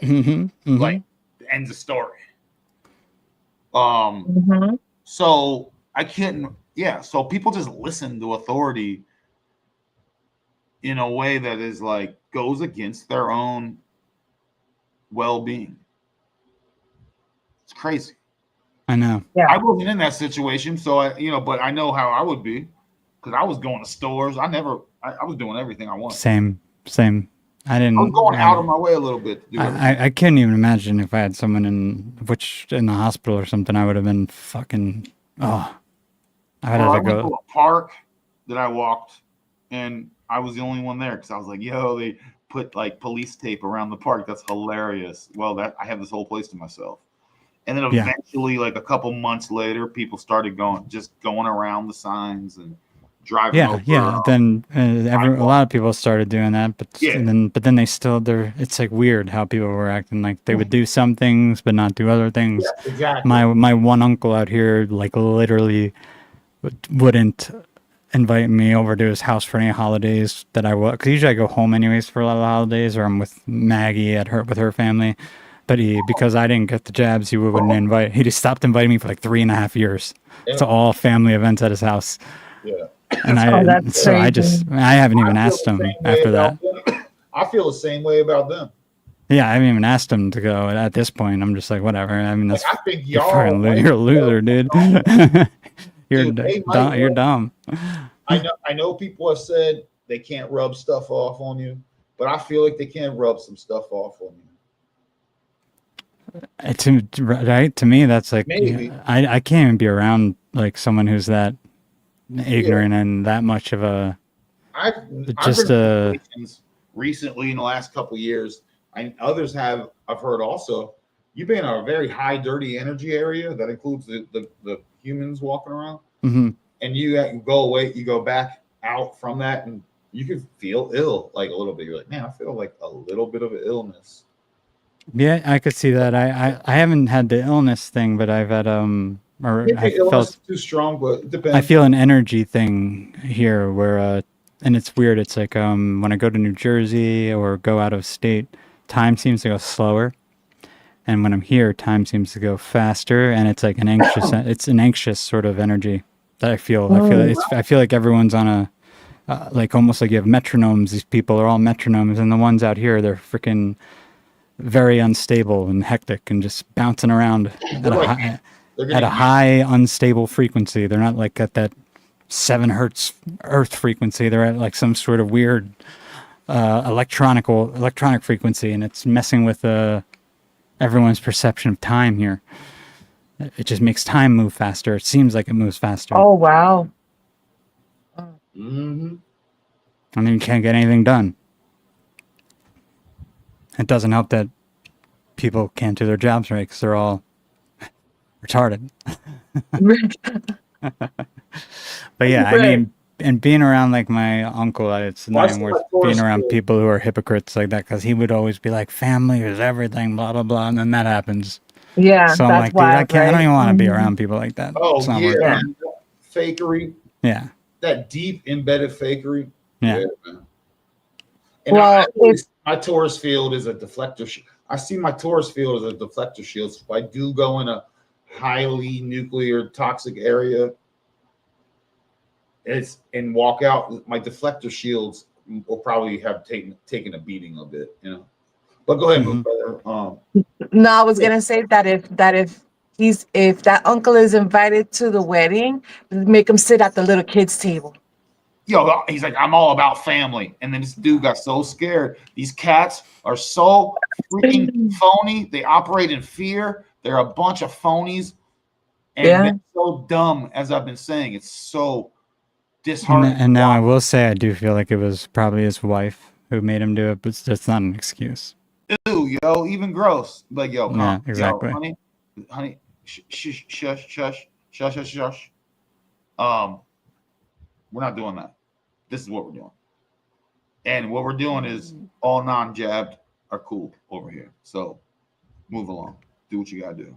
And that's Yeah, it. I wouldn't even take a test if they wanted me to do that. I would never do anything. Up your nose? No, Oh hell my no. gosh. Hell no. I can Even never do that. It hurt my heart from the moment. even faking it, I'm not gonna fake it for him just to, Get the fuck out. You ain't because sticking it's not like nothing anyone's in my nose. monitoring me. I could have faked it. I'm not These gonna do that. crazy nurses. These nurses are sadistic. Psychos, yeah, psychos. And the demonology you guys were talking about kind of loosely and roaming around. Yo, these nurses you would think would like. When I think of a nurse, I'm like, I'm laying there. I'm like, I can trust that you're gonna bandage me up or whatever. You know, like you're gonna try and make me feel comfortable and better and heal or whatever. These nurses now, they're not like that. Nope. They're No. just like the public, but just in nurse outfit, and there's some crazy, not giving a F out there. And a lot of them are running on like protocols they've been given by CDC or NIH, and the protocols And are I'm like and end I'm of gonna life go protocols. I'm gonna go even further because I've seen and heard of different nurses. A majority of them are drug addicts. Oh, I could see that. They get into their field to have access to drugs. So that is like a kind of a hack for them. hmm Yeah. So a lot of them are drug addicts. I see them a lot out here. I could see that. I could see that. Yeah. And don't get us wrong. There are good nurses out there. No, there I'm are sure. good nurses. There are good nurses, but like, It's just the ones that are trashy or whatever that, you could, they make themselves known. They just make themselves known. Exactly. And then if you have ones that are overly political, that's going to be a problem too. Right. Exactly. They'll make, going back to what I said, it's, in any type of psyop, you're going to see the mental illness of people that are out there. You know what I'm saying? And I just say, hey, let's reveal them all, so we know who to deal with and who not to deal with, Avoid them at all costs. Listen, if I need immediate attention, I'm speeding towards the Mesa's house, Third Eye Edify. And I'm going to ask Nicole, his beautiful wife and mother of his children, I'm going to go, hey, dude, I know it's 3 a.m. I'm here. Can you patch me up? Like, seriously, like I could really use it. And she'd patch me up. I'd rest there. And I go, that was so appreciative. Thank you. So that's my plan. If I'm going to avoid I bet Nicole can figure it out. She'd be like, all right, I think I can put this back together. Yeah. And you could find if you just need to even just have a general doctor, there are ones like my GP out here. I had to see him for a few of it. He deals in just personal things back over the course of the past few years. And at one point, he tried to threaten me. Tried to go, if you don't get your shot, I'm not going to see you anymore. And I was like, oh, word? I was like, okay. And then the next time I came, I was ready. Next visit, because I knew I wasn't getting it. I had all this paperwork, and I was gonna be like, dude, I mean, I don't know if you want me to sue you or what, but like, you're not giving me informed consent, and that's like illegal. So, but I don't know what your move is here. But he didn't even. As soon as he saw how confident I was when I was like, I'm not getting it that time in person, he was like, okay. Didn't even push it. Never said a Good. word. Never said a word about it again. Good. Good. It's like bullies, but in the soft way. Like nobody, you don't have to like punch them. Exactly, because a lot of these guys are like literally exactly like what you're saying. They were nerds back in the day. They have a little bit of power, but as soon as you stand up to them, their inner nerd comes Yep. back out, and Nerd they stop. bullies. And you know what happened? And MoonFeather knows. I had a nerd ass bully in my situation, and I had moments where I was like, "We're gonna both walk out to the same parking lot, and I'll help you figure this out." I've had moments like that, and guess what? That person is no longer around.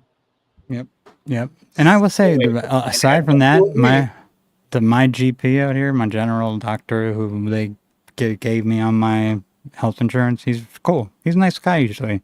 I think he got a little something went to his head during that time. He was probably getting pressure from his bosses. A lot of pressure, yeah.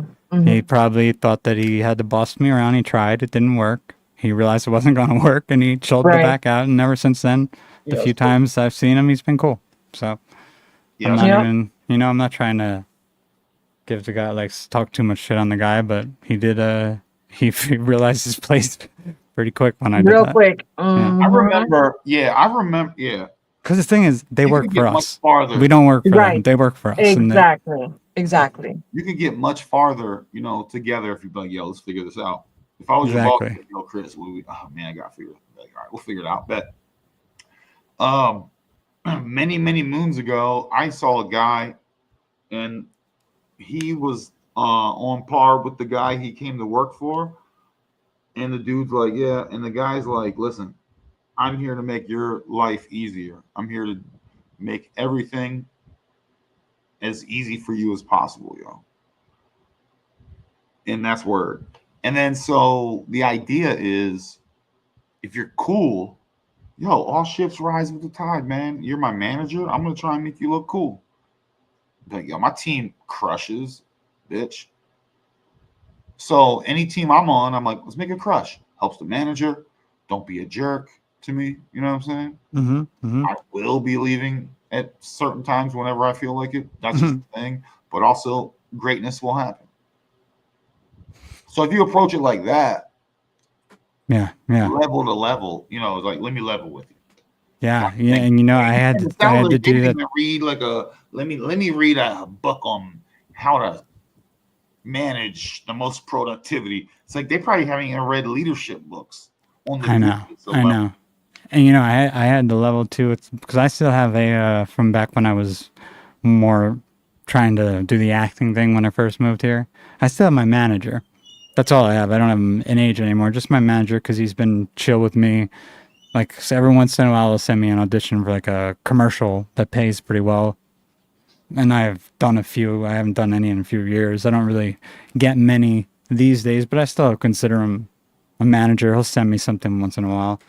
And he's very chill with me picking what I want, if I want to do even the audition or not. But a few times, like with during the lockdowns, he messaged everyone that he managed in the email with the jab thing, saying everyone needs to be jabbed. And then I like messaged him on my own.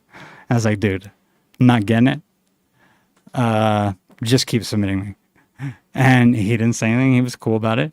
And then recently he did the same thing, because I didn't know this, and I don't know how many people know this, but they're pushing this real ID so hard that he messaged everyone saying, if you don't have a real ID, I can't send you out or like represent you anymore. And I was like, bro, I got a passport.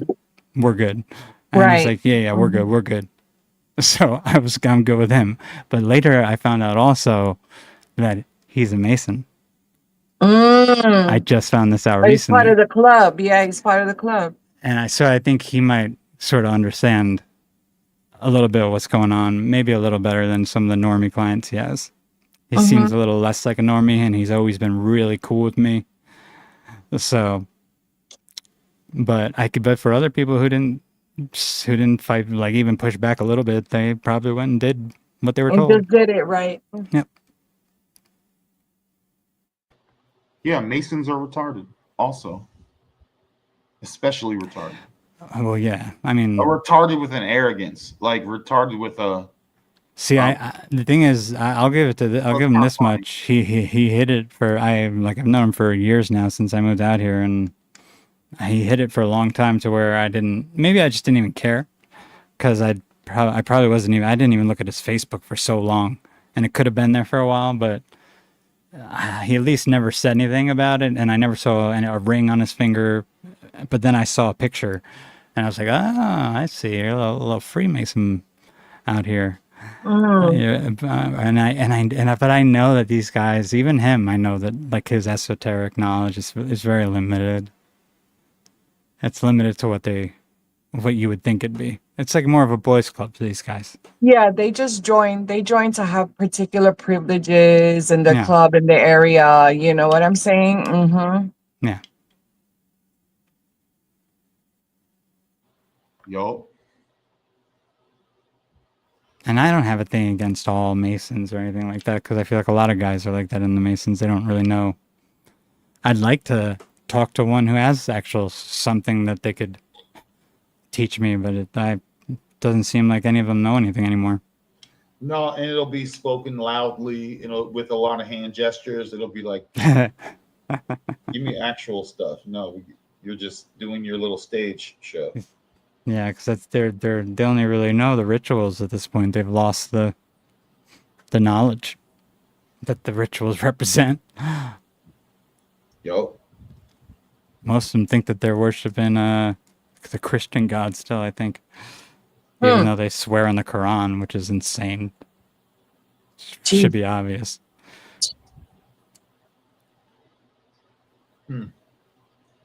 Yeah. MoonFeather, what do you think about stuff? What stuff? What have we been saying? What have we been talking about? Oh, everything. Nah, everything has been vibing. It's great. Paranoid American is a Mason, right?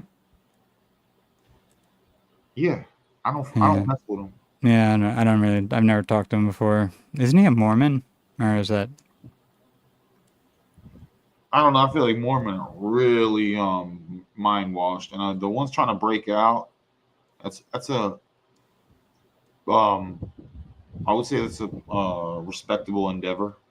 Shaking that off, but like Masons, I don't really want to rock with you. And if I'm being honest, if you're Talmudian, Malachian, I don't really want to rock with you either. Man. Oh yeah, no, I'm not trying to rock with any sort of Kabbalist, honestly. So yeah, so I'll be like, I'm good, and I've felt that way for a long time. There's a lot of cats the last couple of years I've been going. I've just been falling out of vibing with their stuff. I'm like, it ain't working. Yeah. No, you know who I like, who seems like he's a cool dude, and I think he used to be a Mason. Joe Roop. He used to be a Mason. He seems like a cool cat. Like he didn't get too affected by it. I think he left. I'm sure everything's fine, but I have seen PA. He does plant his foot down on certain topics. Him definitely. I've seen that too. And it's like I've seen that in a lot of people. And I mean, I don't care. All these people they seem fine. They seem cool, whatever. But they do. I see the blockages, and yeah. I'm not even like some 100%. whatever. I just So I don't really want to be around people like that. They're invested in ideas, whatever those are. So. Yeah, Joe. I don't think Joe Roop is even involved with those groups anymore. I think he left because of that, because he wasn't learning anything. And I got to remind people, y'all must have forgot, this is the most dangerous channel out there also. Y'all must have forgot. 0 F's given over here. We speak. I calls it like I see it. I'm not speaking for anyone. I call it like I see it. And this is the apocalypse time. Remember years ago, people were like, the apocalypse. It's going to reveal everything. Everyone's talking about it. Who's talking about that now, yo? Why? Because y'all been exposed during the apocalypse. That's why y'all don't talk. It's not hot anymore. It's not fun anymore for everyone. Everyone's getting real anxious. Yeah, real. Oh man. Oh man. I look in the mirror all the time, and my mirror is incredibly clean. I clean it a lot, and it's not always a great sight. Y'all look in the mirror every single time and go, "Awesome." If you really look, sometimes you're like, "Okay." That's funny as hell.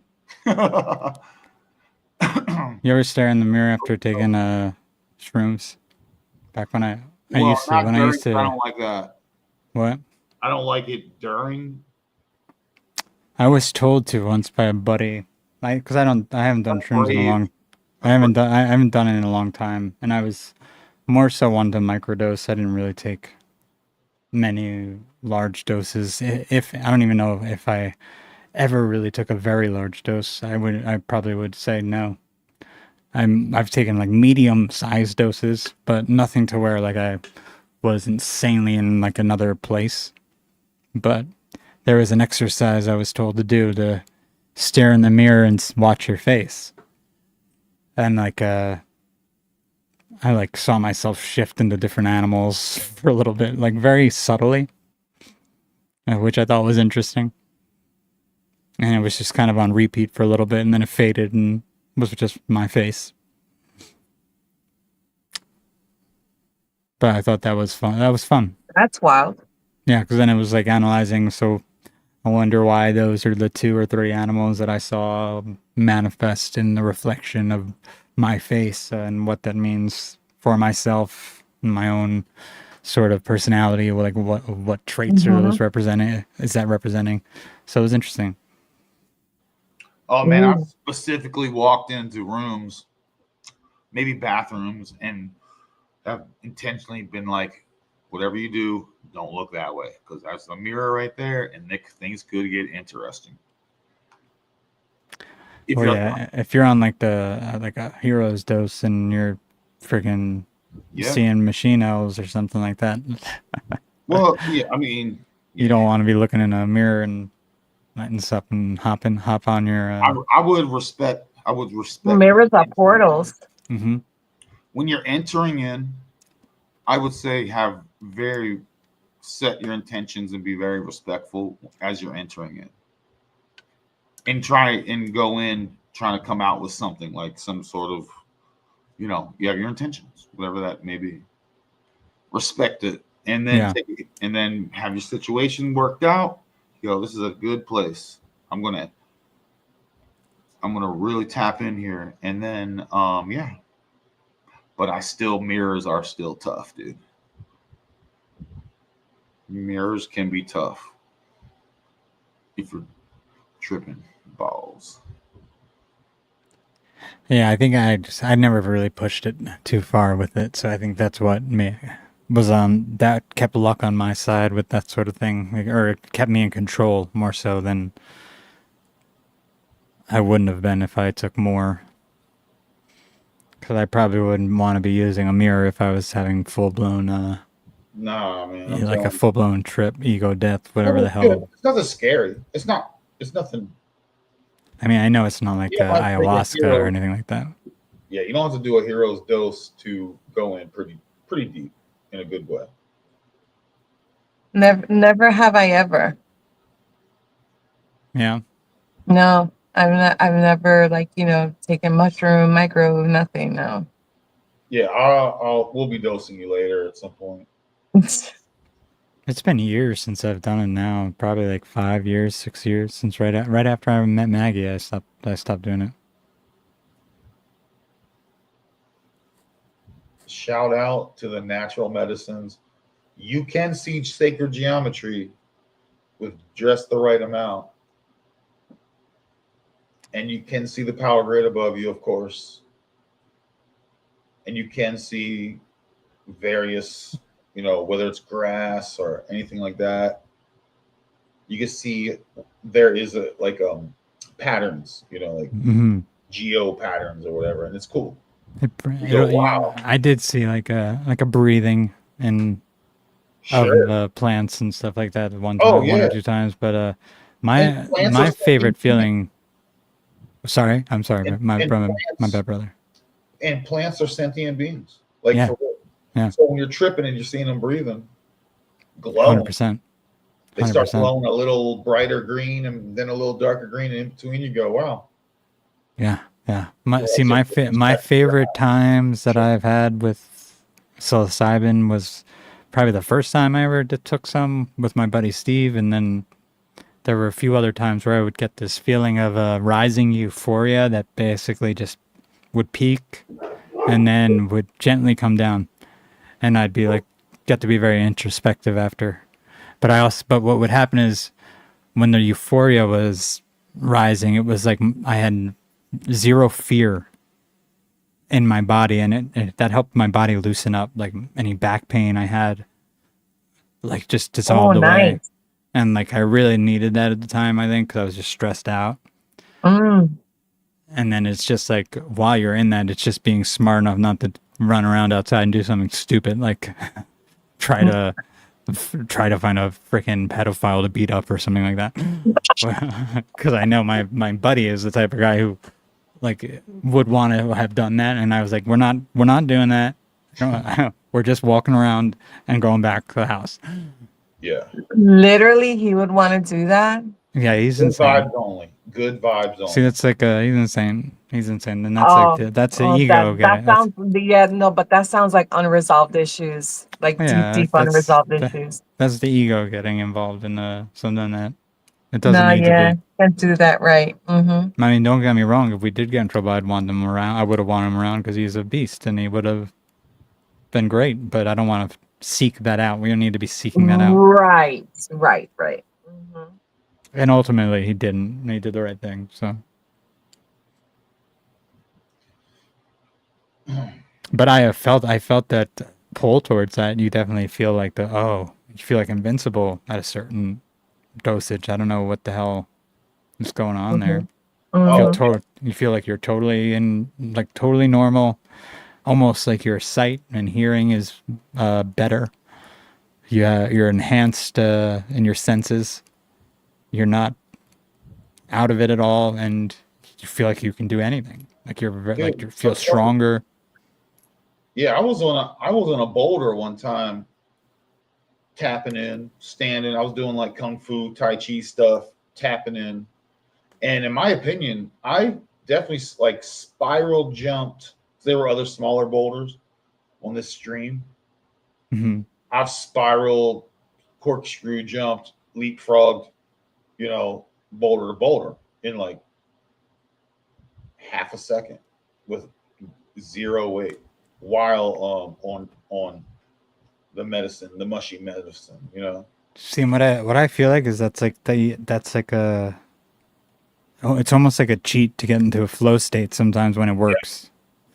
You Right. basically put right into a flow state without having done anything to get there except for taking the Yeah, I got a mushroom. download, and Yeah. I've never been in danger, physical danger. I've always felt cool, like fine. Hmm. Hmm. I mean, sometimes, you know what I'm saying? Like sometimes you come up on a set of stairs and you're like, I'm talking about in nature Yeah. Yeah. or around the place, but you come up on some random stairs, you're like, whoa, these stairs look very not so simple to get past, but you get past it. But regularly, I mean, I've never had any physical pain, hurt problems. They take care of you. And if you talk to them, you go, if you start wilding out, you start getting away from you a little bit, you can talk, which happens to everybody. You can talk to them and go, mushrooms, can you just dial it down just a notch and a half? You know what I mean? I'm trying to get through this. And you breathe a little bit, and then it'll actually dial down. You won't even notice it. It'll actually get dialed down. Hmm. Yeah, I've only had a few times, and that's when I kind of sort of stopping taking, because I was microdosing on and off, and then I would take a little bit more, like I've been explaining. And the last few times I took a little bit more in between these microdose cycles. Well, never I felt back. I felt heavy, and I didn't really like that. And I know it's something people feel heavy sometimes when Oh. they take, but I just hadn't had that before. And at that point, I was like, all right, I think I got what I needed out of this for now. Sure. Oh, I'm not being like a commercial to take mushies. I'm just talking. But I also was getting it from someone else too, and then it could be the person. Who knows? There's so many things that can go into that.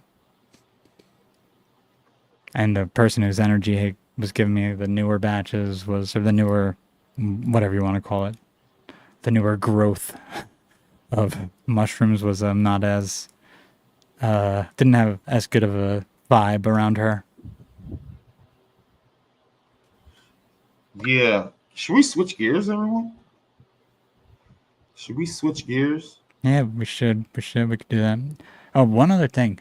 Anyone else have random dreams this past week? Because I'm the type who, like, I don't dream much anymore.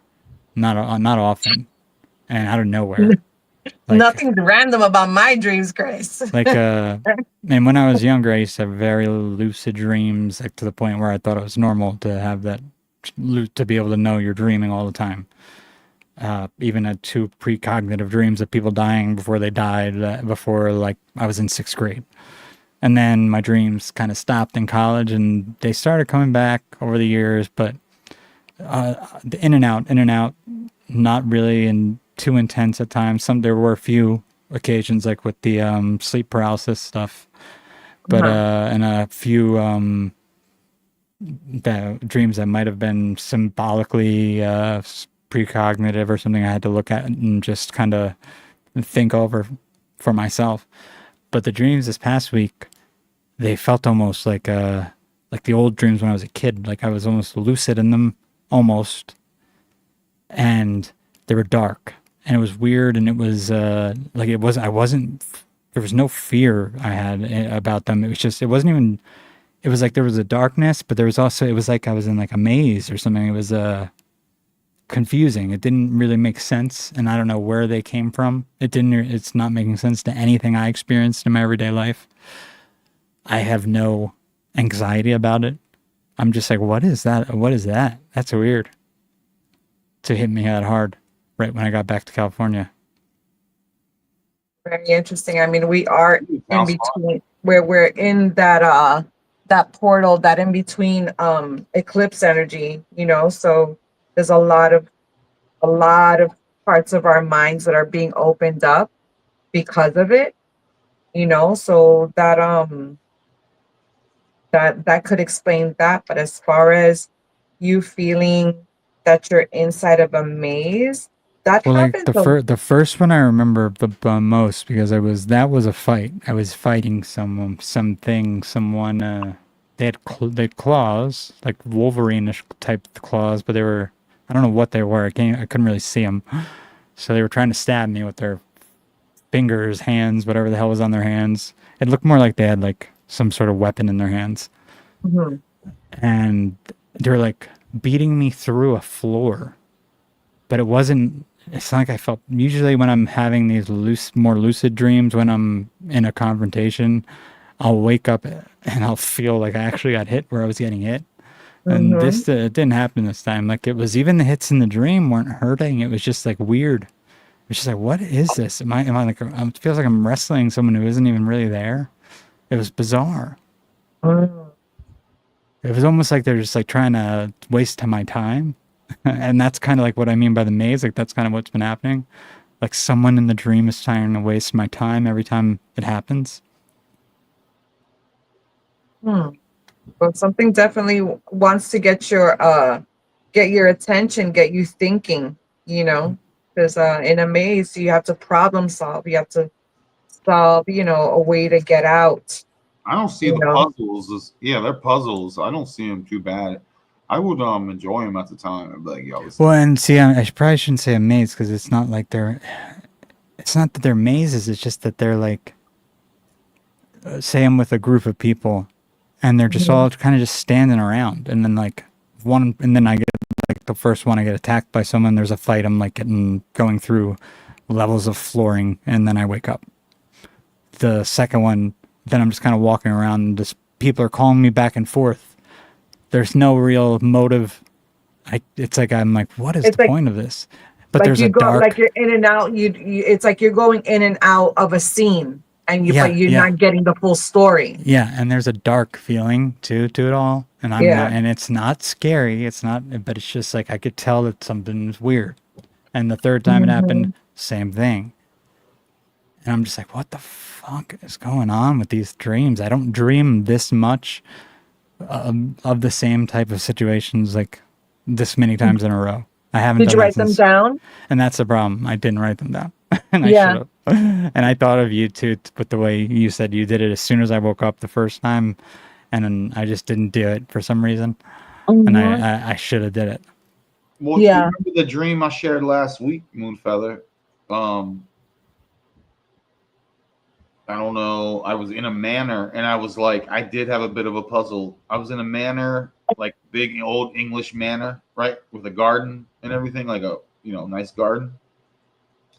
And then I felt that, wait a minute, I feel like the vibe has changed, and now people are after me. It was like, Yeah, they're see, that's, following me. dude, that's kind of like the vibe I'm getting to. It's like I'm at a place and then I'm with some people, and then it feels like other people don't want me there, or they're like coming after me, and then I'm trying to have to go my own way to get away from them, and that's why it's kind of mazy, because I don't really know where I am, but I'm not really worried either, because it's like they never catch up, except that first time.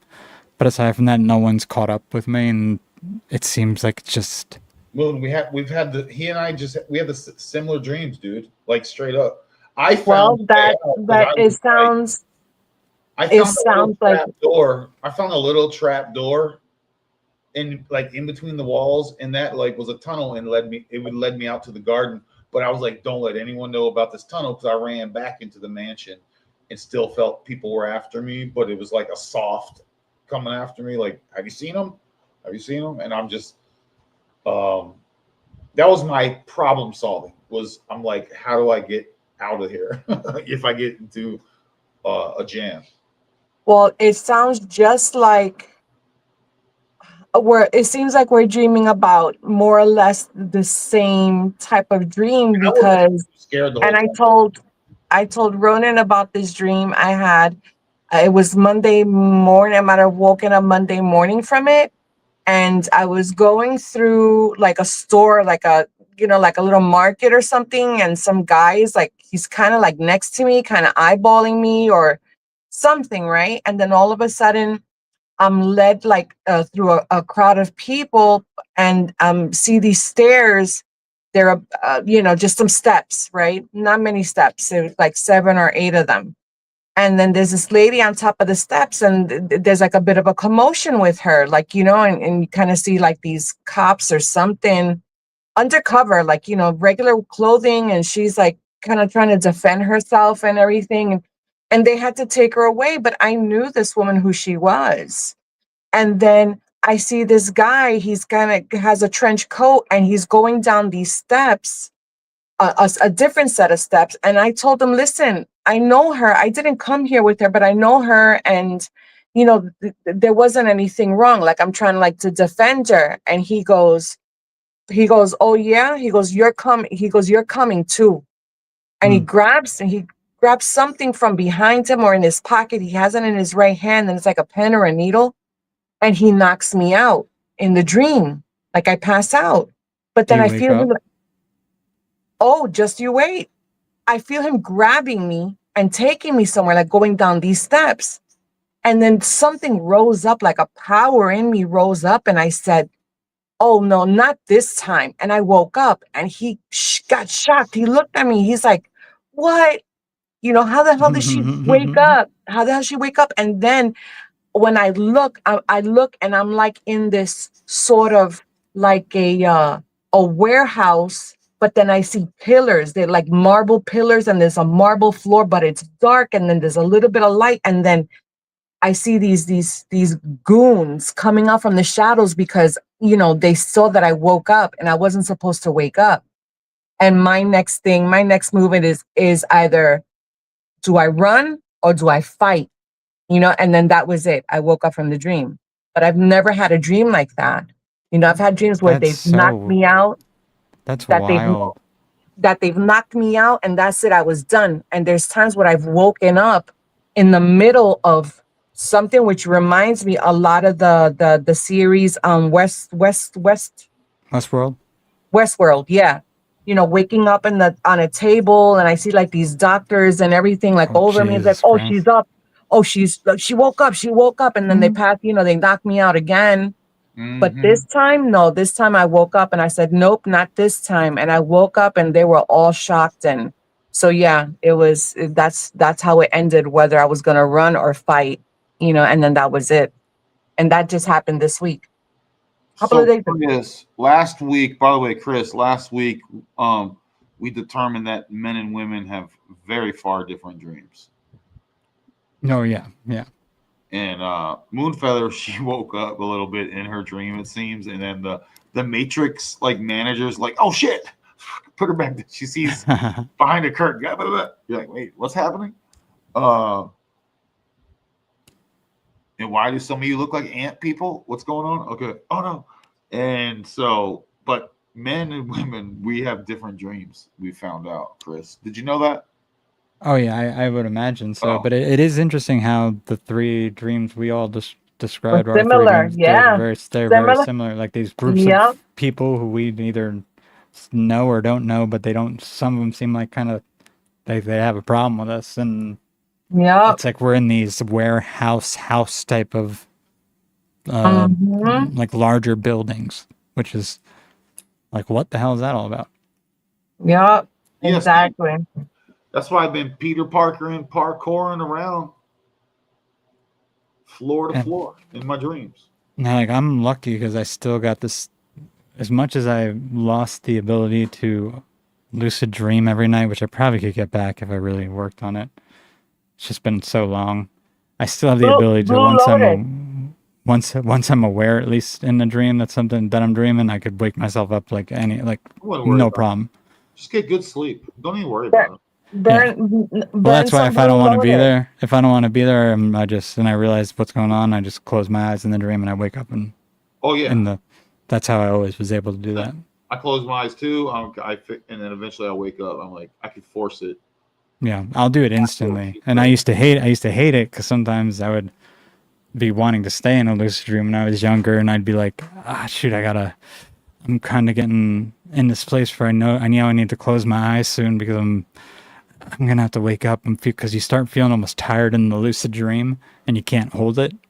And I'm trying to hold it, and then I'm like, shit, I gotta blink, and as soon as I blink, I wake up. And I wouldn't like that because I'd want to stay in the lucid dream often when I was younger. Mm-hmm. But I have dreams that I wake up, but I'm still in a dream. But it's like, yeah. So it's like I dream like like 2-3 levels down, out. So that's I wild. used to hate that, dude. I used to hate that, bro. When I was a kid, that happened a lot. Yeah. I've had it once or twice happen. I was not like it. Man, not this again. Am I awake or not? I don't even know. And then chances are you're not. And then that used to be like I used to get annoyed by those dreams. In a funny way. Not like I'll just be like, oh, what are we doing, dude? See, I would have weird times too where I was having a regular nightmare type dream. Often it was always like for some reason, Michael Myers from the Halloween movies showed up in my dreams a lot when I was younger. He was one of the characters. And Mine was Freddy Krueger. Oh, okay, yeah. So he'd be chasing me, trying to kill me, I guess. And there were a lot of times when I became lucid during it, and then I'd be like, oh, this motherfucker.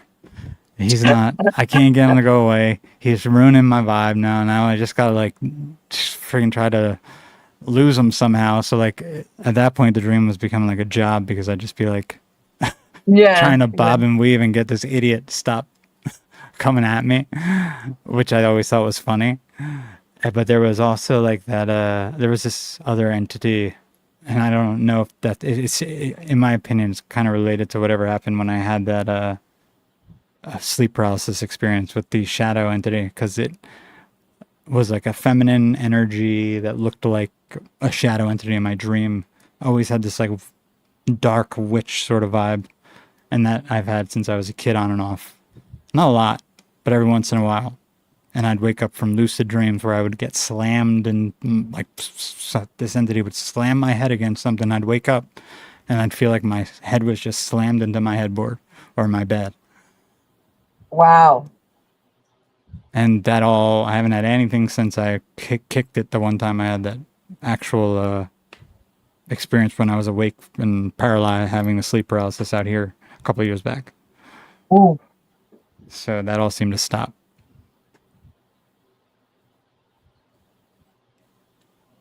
That's powerful. I just thought that, I always thought that was interesting that it was the same. And that could be like an archetypal sort of fear I had from a little kid, because I always remember, you know, I do remember an Are You Afraid of the Dark episode where this woman in a black dress, when you put on these glasses, you'd see her. She's in like a black wedding dress, an old woman, and you can't really see her face. Kind of like the Conjuring movies. And she'd point at you. And that, for some reason, when I was little, that scared me. And I think I might have that's brought probably, that into my dreams. It could be that. Yeah. Could be that. Oh, The only yeah, those the only movies. thing that trips me is the sleep paralysis and then seeing it with my eyes actually open in my room a couple years back when that happened. Because that Those was then, movies were traumatizing, dude. yeah. Never would have had any of that in my mind walking around as a kid. Like, I didn't see any of that in real life, but that shit was traumatizing, dude. Heck yeah. Yeah, I still don't like the thought of a lady in black at the end of my bed, waking up and seeing that. Hell Oh, no. gee. All right, let's talk about some happy stuff so we don't walk away with this type of. But I'm not worried about it though. Once I kicked that witch, she's gone. She's gone. She hasn't come back. Whatever it was, Plant some even if sunflowers it's in my subconscious, it's gone now. around the mental mansion, plant a few sunflowers here and there. Just to brighten up the place. Oh my gosh. Yeah, there's very few things that worry me in the dreams place, Yeah, one thing I like dreamscape about at this dreams, point. I'm never concerned about cleaning up. Like, it's never like I'm never doing like menial, like sweet, like task like that. Especially because I know I'm not messing with anything dark in my everyday life. Right, right. Mm-hmm. Oh no, you gotta keep your soul clean, dude.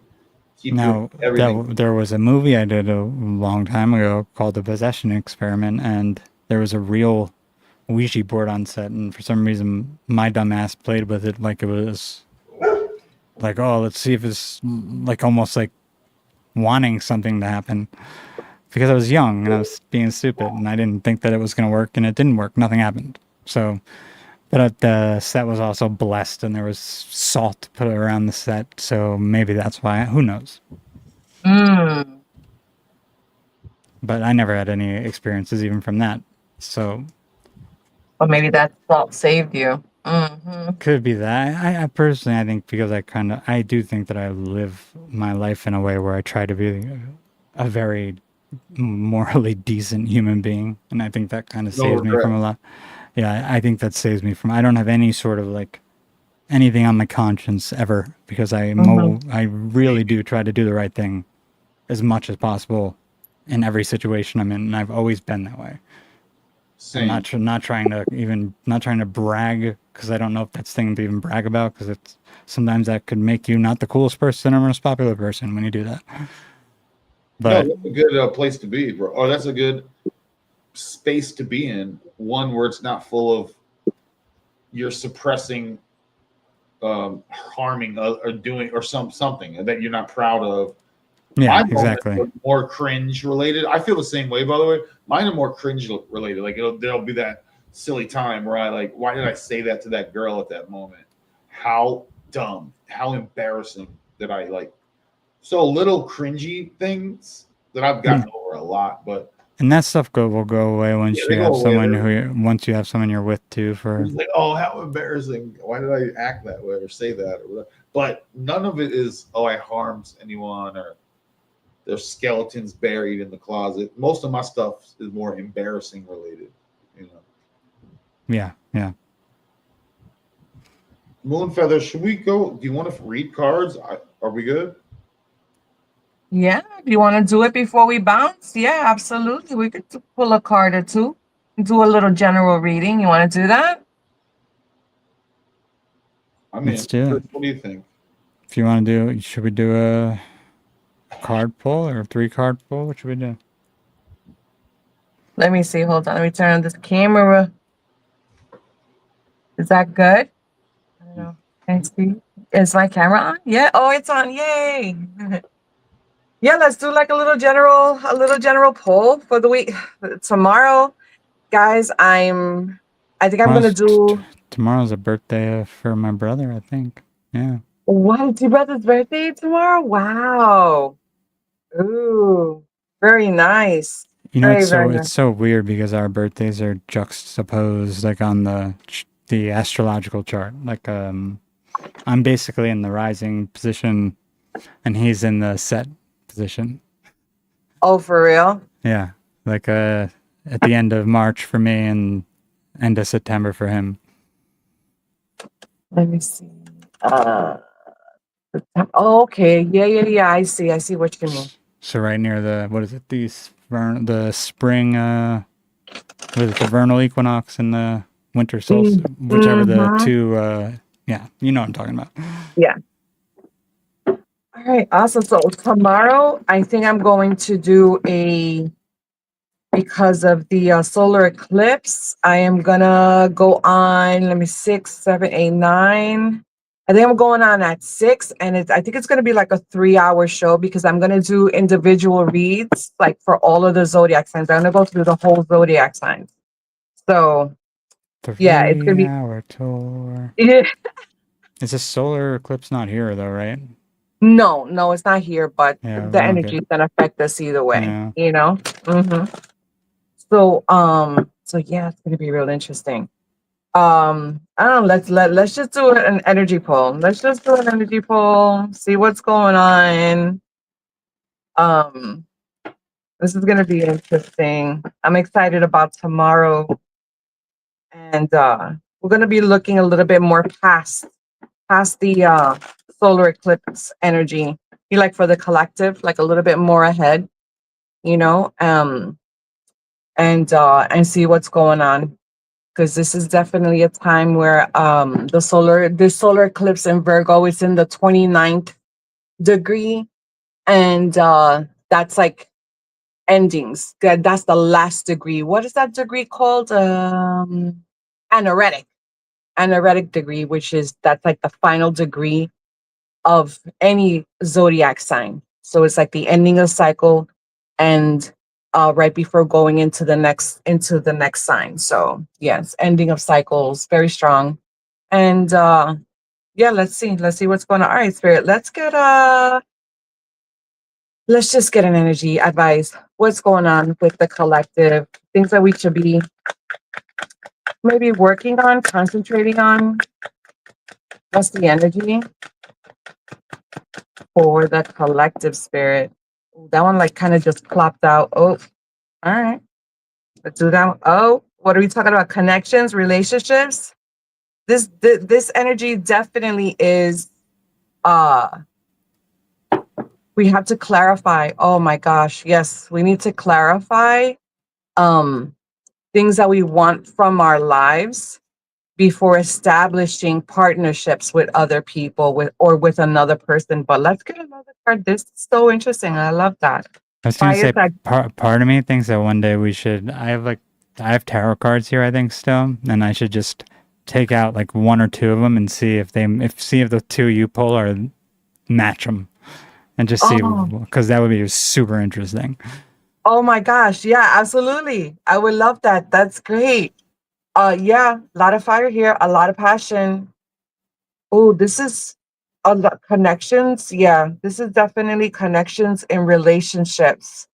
Big time. You got fire Sagittarius, water Cancer, and also Cancer Leo. Look at that. Very, very interesting. You got the 9 of Wands, the 2 of Cups, and the Knight of Wands. Yeah, I think this energy, I know this energy has a lot to do with your own personal development, working out all chaotic energy, things that you've gone through, displaying the courage, the valor, the perseverance, you know, and still standing. Still standing. See, this is 9. We're in a 9-year snake year. That's like the completion and making space here for a beautiful, beautiful connection, either with yourself. I'm going to say this also.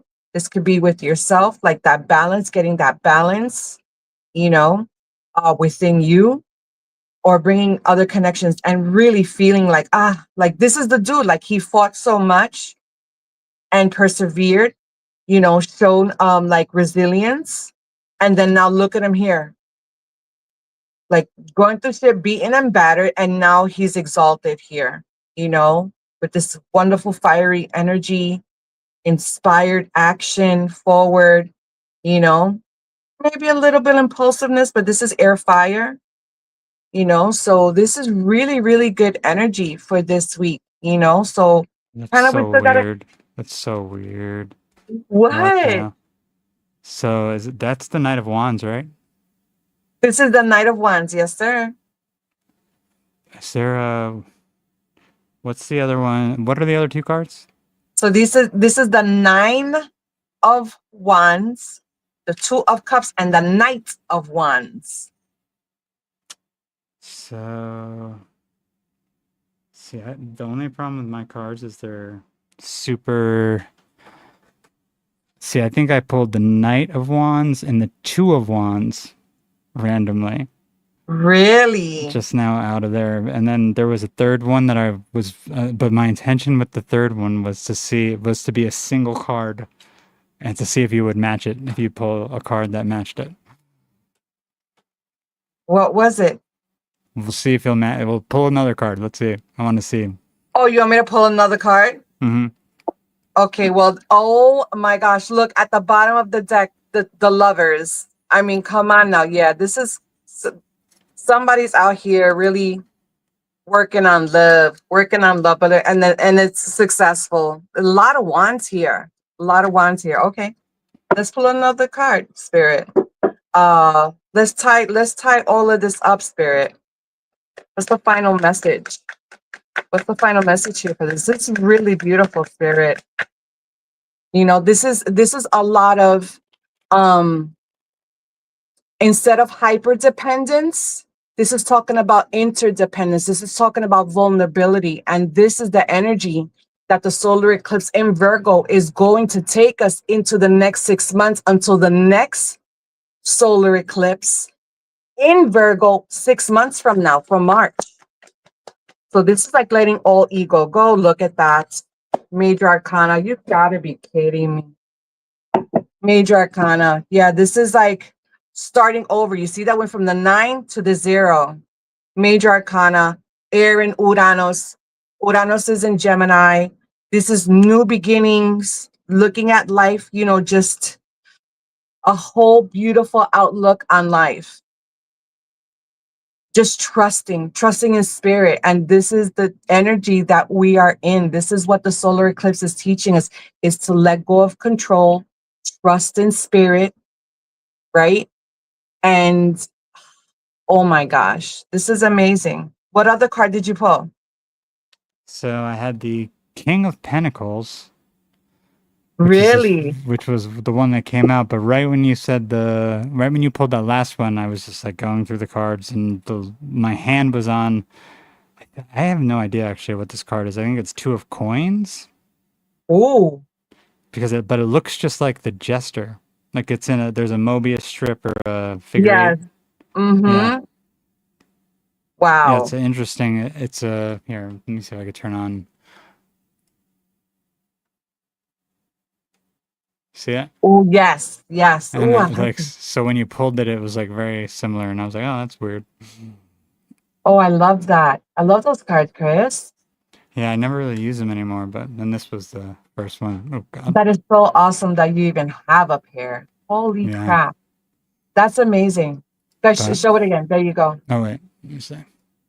Ooh, this is getting blocked out. nice. This King of Pentacles is what I was like, oh, maybe something will come up, but Very, very nice. yeah, King he of seems Pentacles. happy. He seems happy. No, absolutely. Absolutely. That's great. I love that. You know what's weird?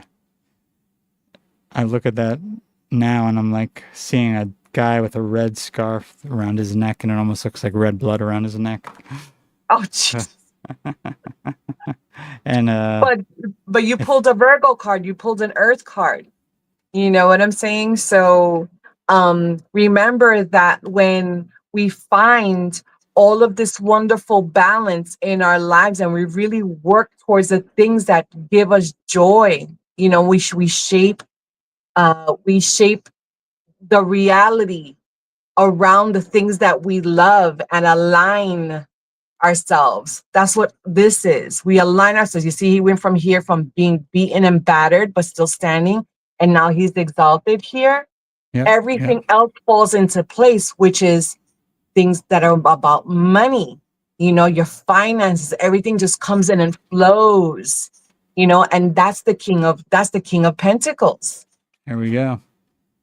There we That's go. amazing. I love that. And this, we just closed up with this new beginnings. Like, what? This is, guys, this is 2000. See, I was talking about March of 2026. This is for the next year. This is the beginning, you know, for 2026. That's great. That's great. Okay, let's pull a spirit animal card. You know, we're talking about animals and morphing into animals, into mirrors, and let's see what's going on. How many should we pull? How many should we pull? You're gonna get a possum, a jaguar, and a hippo. It was Jaguar. Jaguar. Let's see. Thank you, Spirit. Let's give a spirit animal message to our beautiful collective. What's going on, Spirit? Ooh, I almost had a whole bunch of them coming out. Thank you, sir. Let's go through this whole shuffle here. Oh, there we go. Nice. Oh, of course. Oliphants. I love elephants, particularly African elephants. Oh, you got to be kidding me. You have to be kidding. You have to hold on a second. Hold on. Look at this. Look at this. Oh my goodness. I brought these two together. You gotta be kidding me, Spirit. Oh my gosh. I brought these two together. I saw them in the supermarket and they spoke to me and they said, take me home. Look at this. An elephant and a giraffe. That's hilarious. That's hilarious. Oh my God. Isn't that crazy?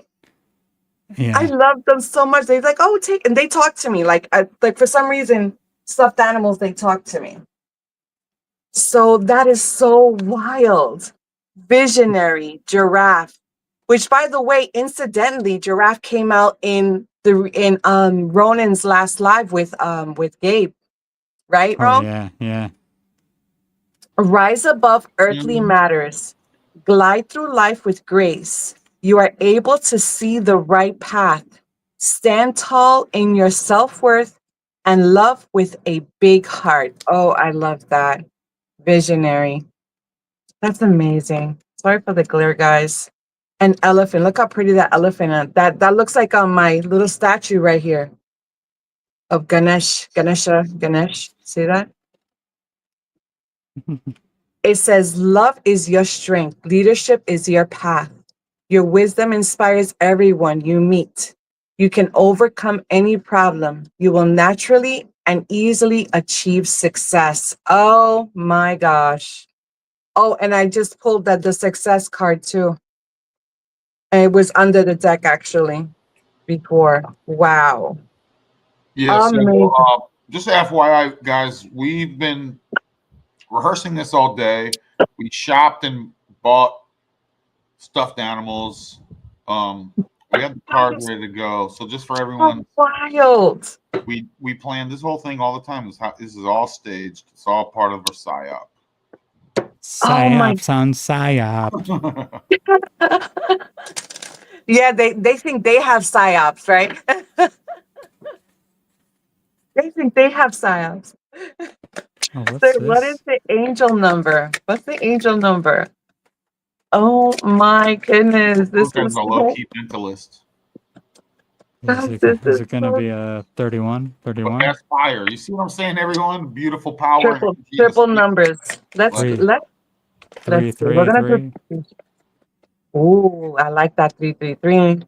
Let's get go through the whole shuffle, see if anything else comes out, Spirit. Thank you. No. All right. Let's see what's going on here. Oh, of course. 111. Come on. I was Come gonna on say now. first thing I was gonna say was 1111, so I probably would have been closer if I just went with my intuition. That's right. You always have to go with the first thing that always comes to mind. Always. Alignment. Your thoughts are manifesting rapidly. You see that? Trust in divine guidance and stay focused on your goals. Absolutely. I said that. Like, you need to start focusing during this time on things that align with you, the things that you love, and the things that bring you joy. It's well, and we need to let go. We have to let go of that hyper independence, avoidance, lack of vulnerability, competition, competitiveness, imperfections in life, fear of losing control. We need to let all of that go, all of it. Yep. And it's about giving service, and about being served, benevolence, health, big time. Taking Because care of yourself first too, yes, before you start master, trying to save the world. exactly, master your health. Because Chiron is in Aries, even though Chiron is I know. retrograde. Goddamn Chiron in my Aries is never gonna. No, I have Chiron in Aries too. And let's see, empathizing with other people as well, because we're going into Libra now. So Libra is about leadership, fairness, justice, things like that. So yeah, this is great alignment. I mean, come on, I can't believe this. This is great with the giraffe and the elephant and the two stuff that I was like, what? Come on now. That is so crazy. I love the cards that you pulled too, Chris. That was great. And the fact that you also came out the Knight of Wands, that's wild. I know. I thought that was probably the coolest one. But I'll start doing that a little bit more and bringing them out every once in a while. Because they're right next to me. I haven't used them in so long. Yeah, definitely. Shuffle them, cleanse them, and yeah, absolutely. Just to see if we can get like a matching energy going every once in a while, because that'd be fun. Yeah, I love that idea. Absolutely. Give a little validation, a little more validation. Yeah, or at the or also, whatever your interpretation, whatever feeling that you get from that energy. But I'm sure they'll be like, what's the word? They'll be in resonance with each other at least. Mm-hmm. Yeah. Well, it already showed up, so yeah. Don't even doubt it. It already showed up. Yo, that's wild. This is beautiful, beautiful energy, guys. Seriously. All right, that was wonderful. Thank you so much for that. Absolutely. Thank you, Mooney. Thank you. You're welcome. And I think Ronin can see his future wife on the alignment card. That Sydney Sweeney angel right there for him. Yeah, there you go. Exactly. Look at that. With wings and everything. Ready to swoop him off his feet. What is he in the bathroom? Oh, possibly. Possibly. Or he passed out, one of the two. The life is gonna run until tomorrow when he wakes up. Where? Ronin. Ronin. He probably took a bathroom break real quick. But yeah, so then I'm gonna get on at 6 tomorrow, and yeah, it's gonna be a long one, but it's gonna be a really good one. Awesome. I'll definitely catch some of it, if not all of it. If not, then if not, I'll watch it after, obviously. Yeah, exactly. I will always timestamp the signs, so that way it's easier if you just want to, like, people like the timestamps. you know, so people could always just Yeah. go, you know. I gotta start doing that with my videos that I have up to, because some of these, you know how the people are who we talk to. Sometimes they want to talk for 3-4 hours. Yeah. It's like no Mm-hmm. no one wants to watch videos that long sometimes. No, no, yeah, definitely. Definitely. The video, the live that you did with what's this with those other three guys, those other three crazy guys? Oh, Ronin came on, Silas was on, and Gabe was on, right? No, it was with this dude. What I only remember his name, Alan Alan. Marcus. Whoa, when was that? Oh, Benjamin Balderson's feed. Yeah, with the dog face, still eating dog face dudes. Yeah, they're great. Benjamin Balderson is I met him through Emily because he comes on some of the shows I do with Emily on the periodic table stuff because he does a lot of his own alchemy at his house. Okay, and Yeah, he's a cool Benjamin dude. is who? He's the one with the goatee and Got it. And the hat. yeah, He wears the hat. no hair. Yeah, he's shaved head basically, and long sort of goatee in the front. Kind of looks like a Viking. Okay. The one who yeah. Tom Green looking one is kind of who with the dry sense of humor. That's Alan, and the other one was Steve with the hat. I think. Right. Yeah, exactly. That show was like 4 hours, I think. And I was like, oh my God. And they go longer than that usually too. So Really? Yeah, but it was good. It was a good show when you were on. I said, damn, Chris is everywhere. yeah, I mean, that was fun. It was fun. The show that Ronin and came on with Silas and Gabe. Oh, that the other was day, fire. That was really. Yeah. And whenever I do something like that, Mooney, I usually send out links in the groups. So like, if you want to come in, feel free to join. Like everyone's welcome. Oh, for real? I didn't even Yeah. know. I would have joined.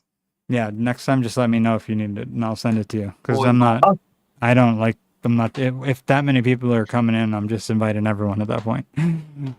Right. Boys only club.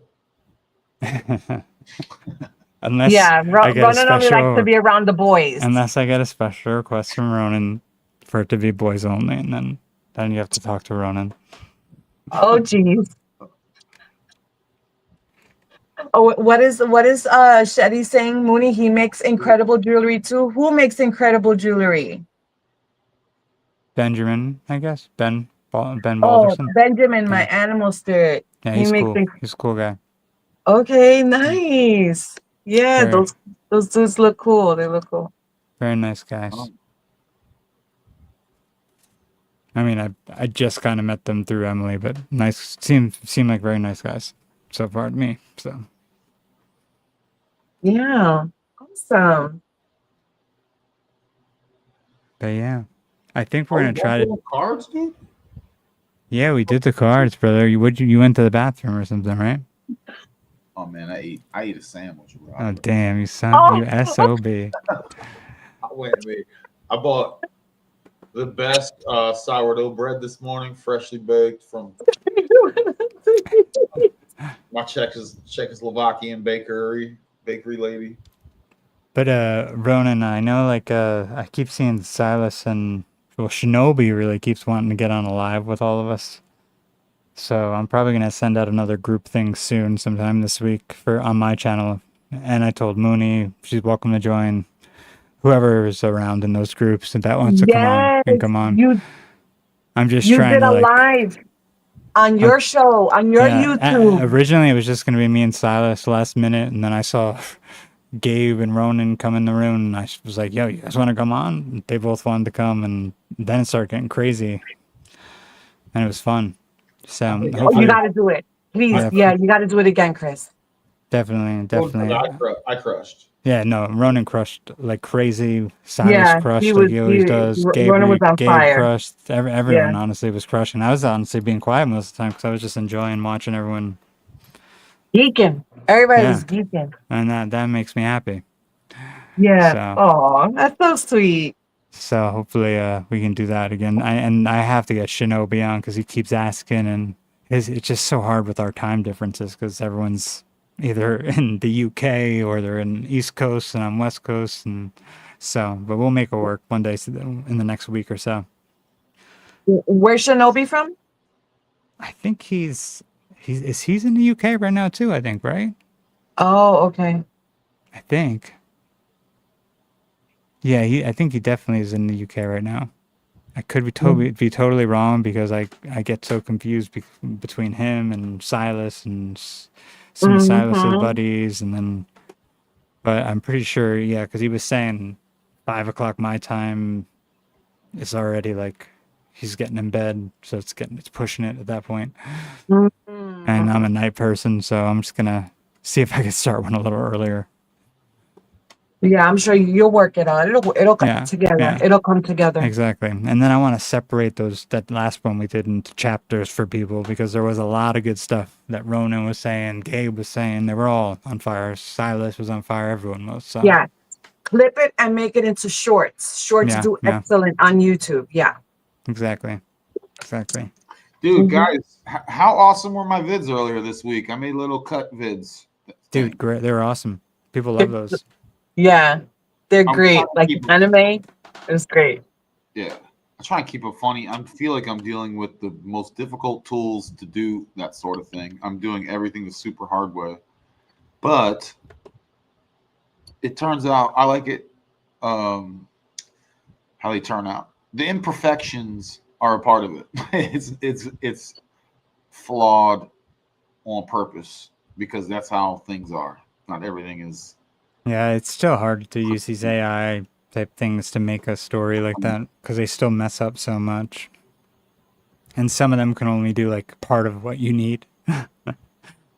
So yeah, I think we're good. Eyes out for I'll make one maybe next Wednesday, and Yeah, buddy.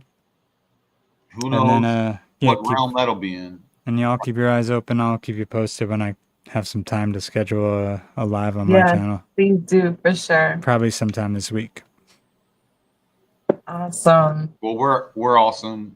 Absolutely. I appreciate you, Ronin. Thank you for having us on. I appreciate you, Mooney. And I appreciate everyone watching. Yeah, absolutely. Yeah, we appreciate you too, Chris. You give, I was telling Ronan that you give so much of your time because I see you on this live, the other live, and you know, and I think that's just that's awesome. It's awesome. I enjoy it. So I enjoy it. Not many people out here besides my girl who I talk to at this point. Most of the people left. So you guys are we have to connect. Yeah. No, we have to. You guys are my outlet. Mm-hmm. We're like anchors, you know, we help to, you know, just kind of help to balance certain energies out, you know, and Exactly. confirmations are always beautiful and they're invigorating when we get them, you know, and it's a beautiful sign. It's beautiful and very uplifting, very uplifting. Exactly.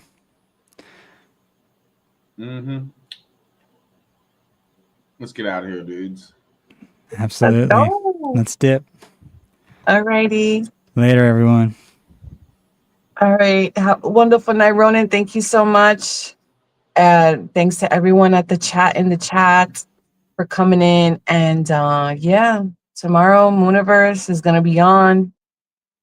A lot of great energy gonna go out tomorrow. So I'm here for it. 100%. I'll see y'all there. Awesome. Love you You guys. guys think this was good? Do you guys think this was a good one? Yeah, we crushed. Yeah, Did we? absolutely. Absolutely. All right. Good, because I had low energy this whole day, this whole time. No, it was good. It was good. Let's try to stop it before 3 hours so we don't get pushed back further in the algorithm though. Yeah. Right. Well, I'm gonna play this song. You guys can listen to it or not, it's fine. But you know, it's a cool song. But I appreciate each and every one of you. So much massive love and gratitude, harmony to all of you, prosperity, balance, all the good things, grounding, you know, getting lighter, all the stuff, and making it happen in your real experience, real non-digital experience. So much love and gratitude. We do this from the heart. We do this from spirit. This syncs back us up. Yeah, and I greatly appreciate each and every one of you. You too, brother. So much love, guys. So much love.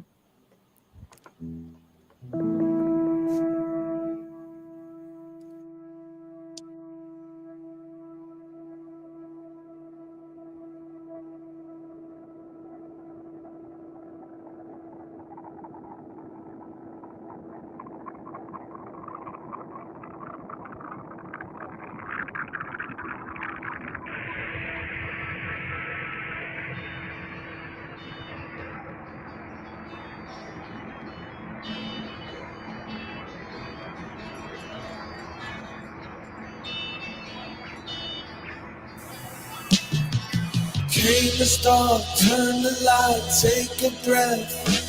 That's Christ.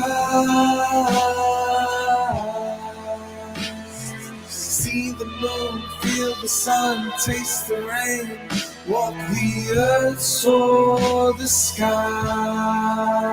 Yeah, smartest man in the room's not wise. Experience this space and time. Be the love that you feel when God is near. We conquer fear, even when I feel like giving up. Find the strength with His love, changing like the autumn leaves. The breath of me is heaven. I can't pass no judgment. Everything is oneness. Everything is everything. Inside of something. Call upon my angel. See a different angle. Consciousness entangled with the Christ and Savior. They rewrote the story. Still in this true glory. Everything is Christ with love. We got the journey. No faith in a God of spiteful, full of fury. True way love with no conditions. Came the start, turn the light, take a breath. That's Christ. See the moon, feel the sun, taste the rain. Walk the earth, soar the sky. Yeah, butterflies in effect, every ripple, every step. Entangled this network of love, this frequency of love.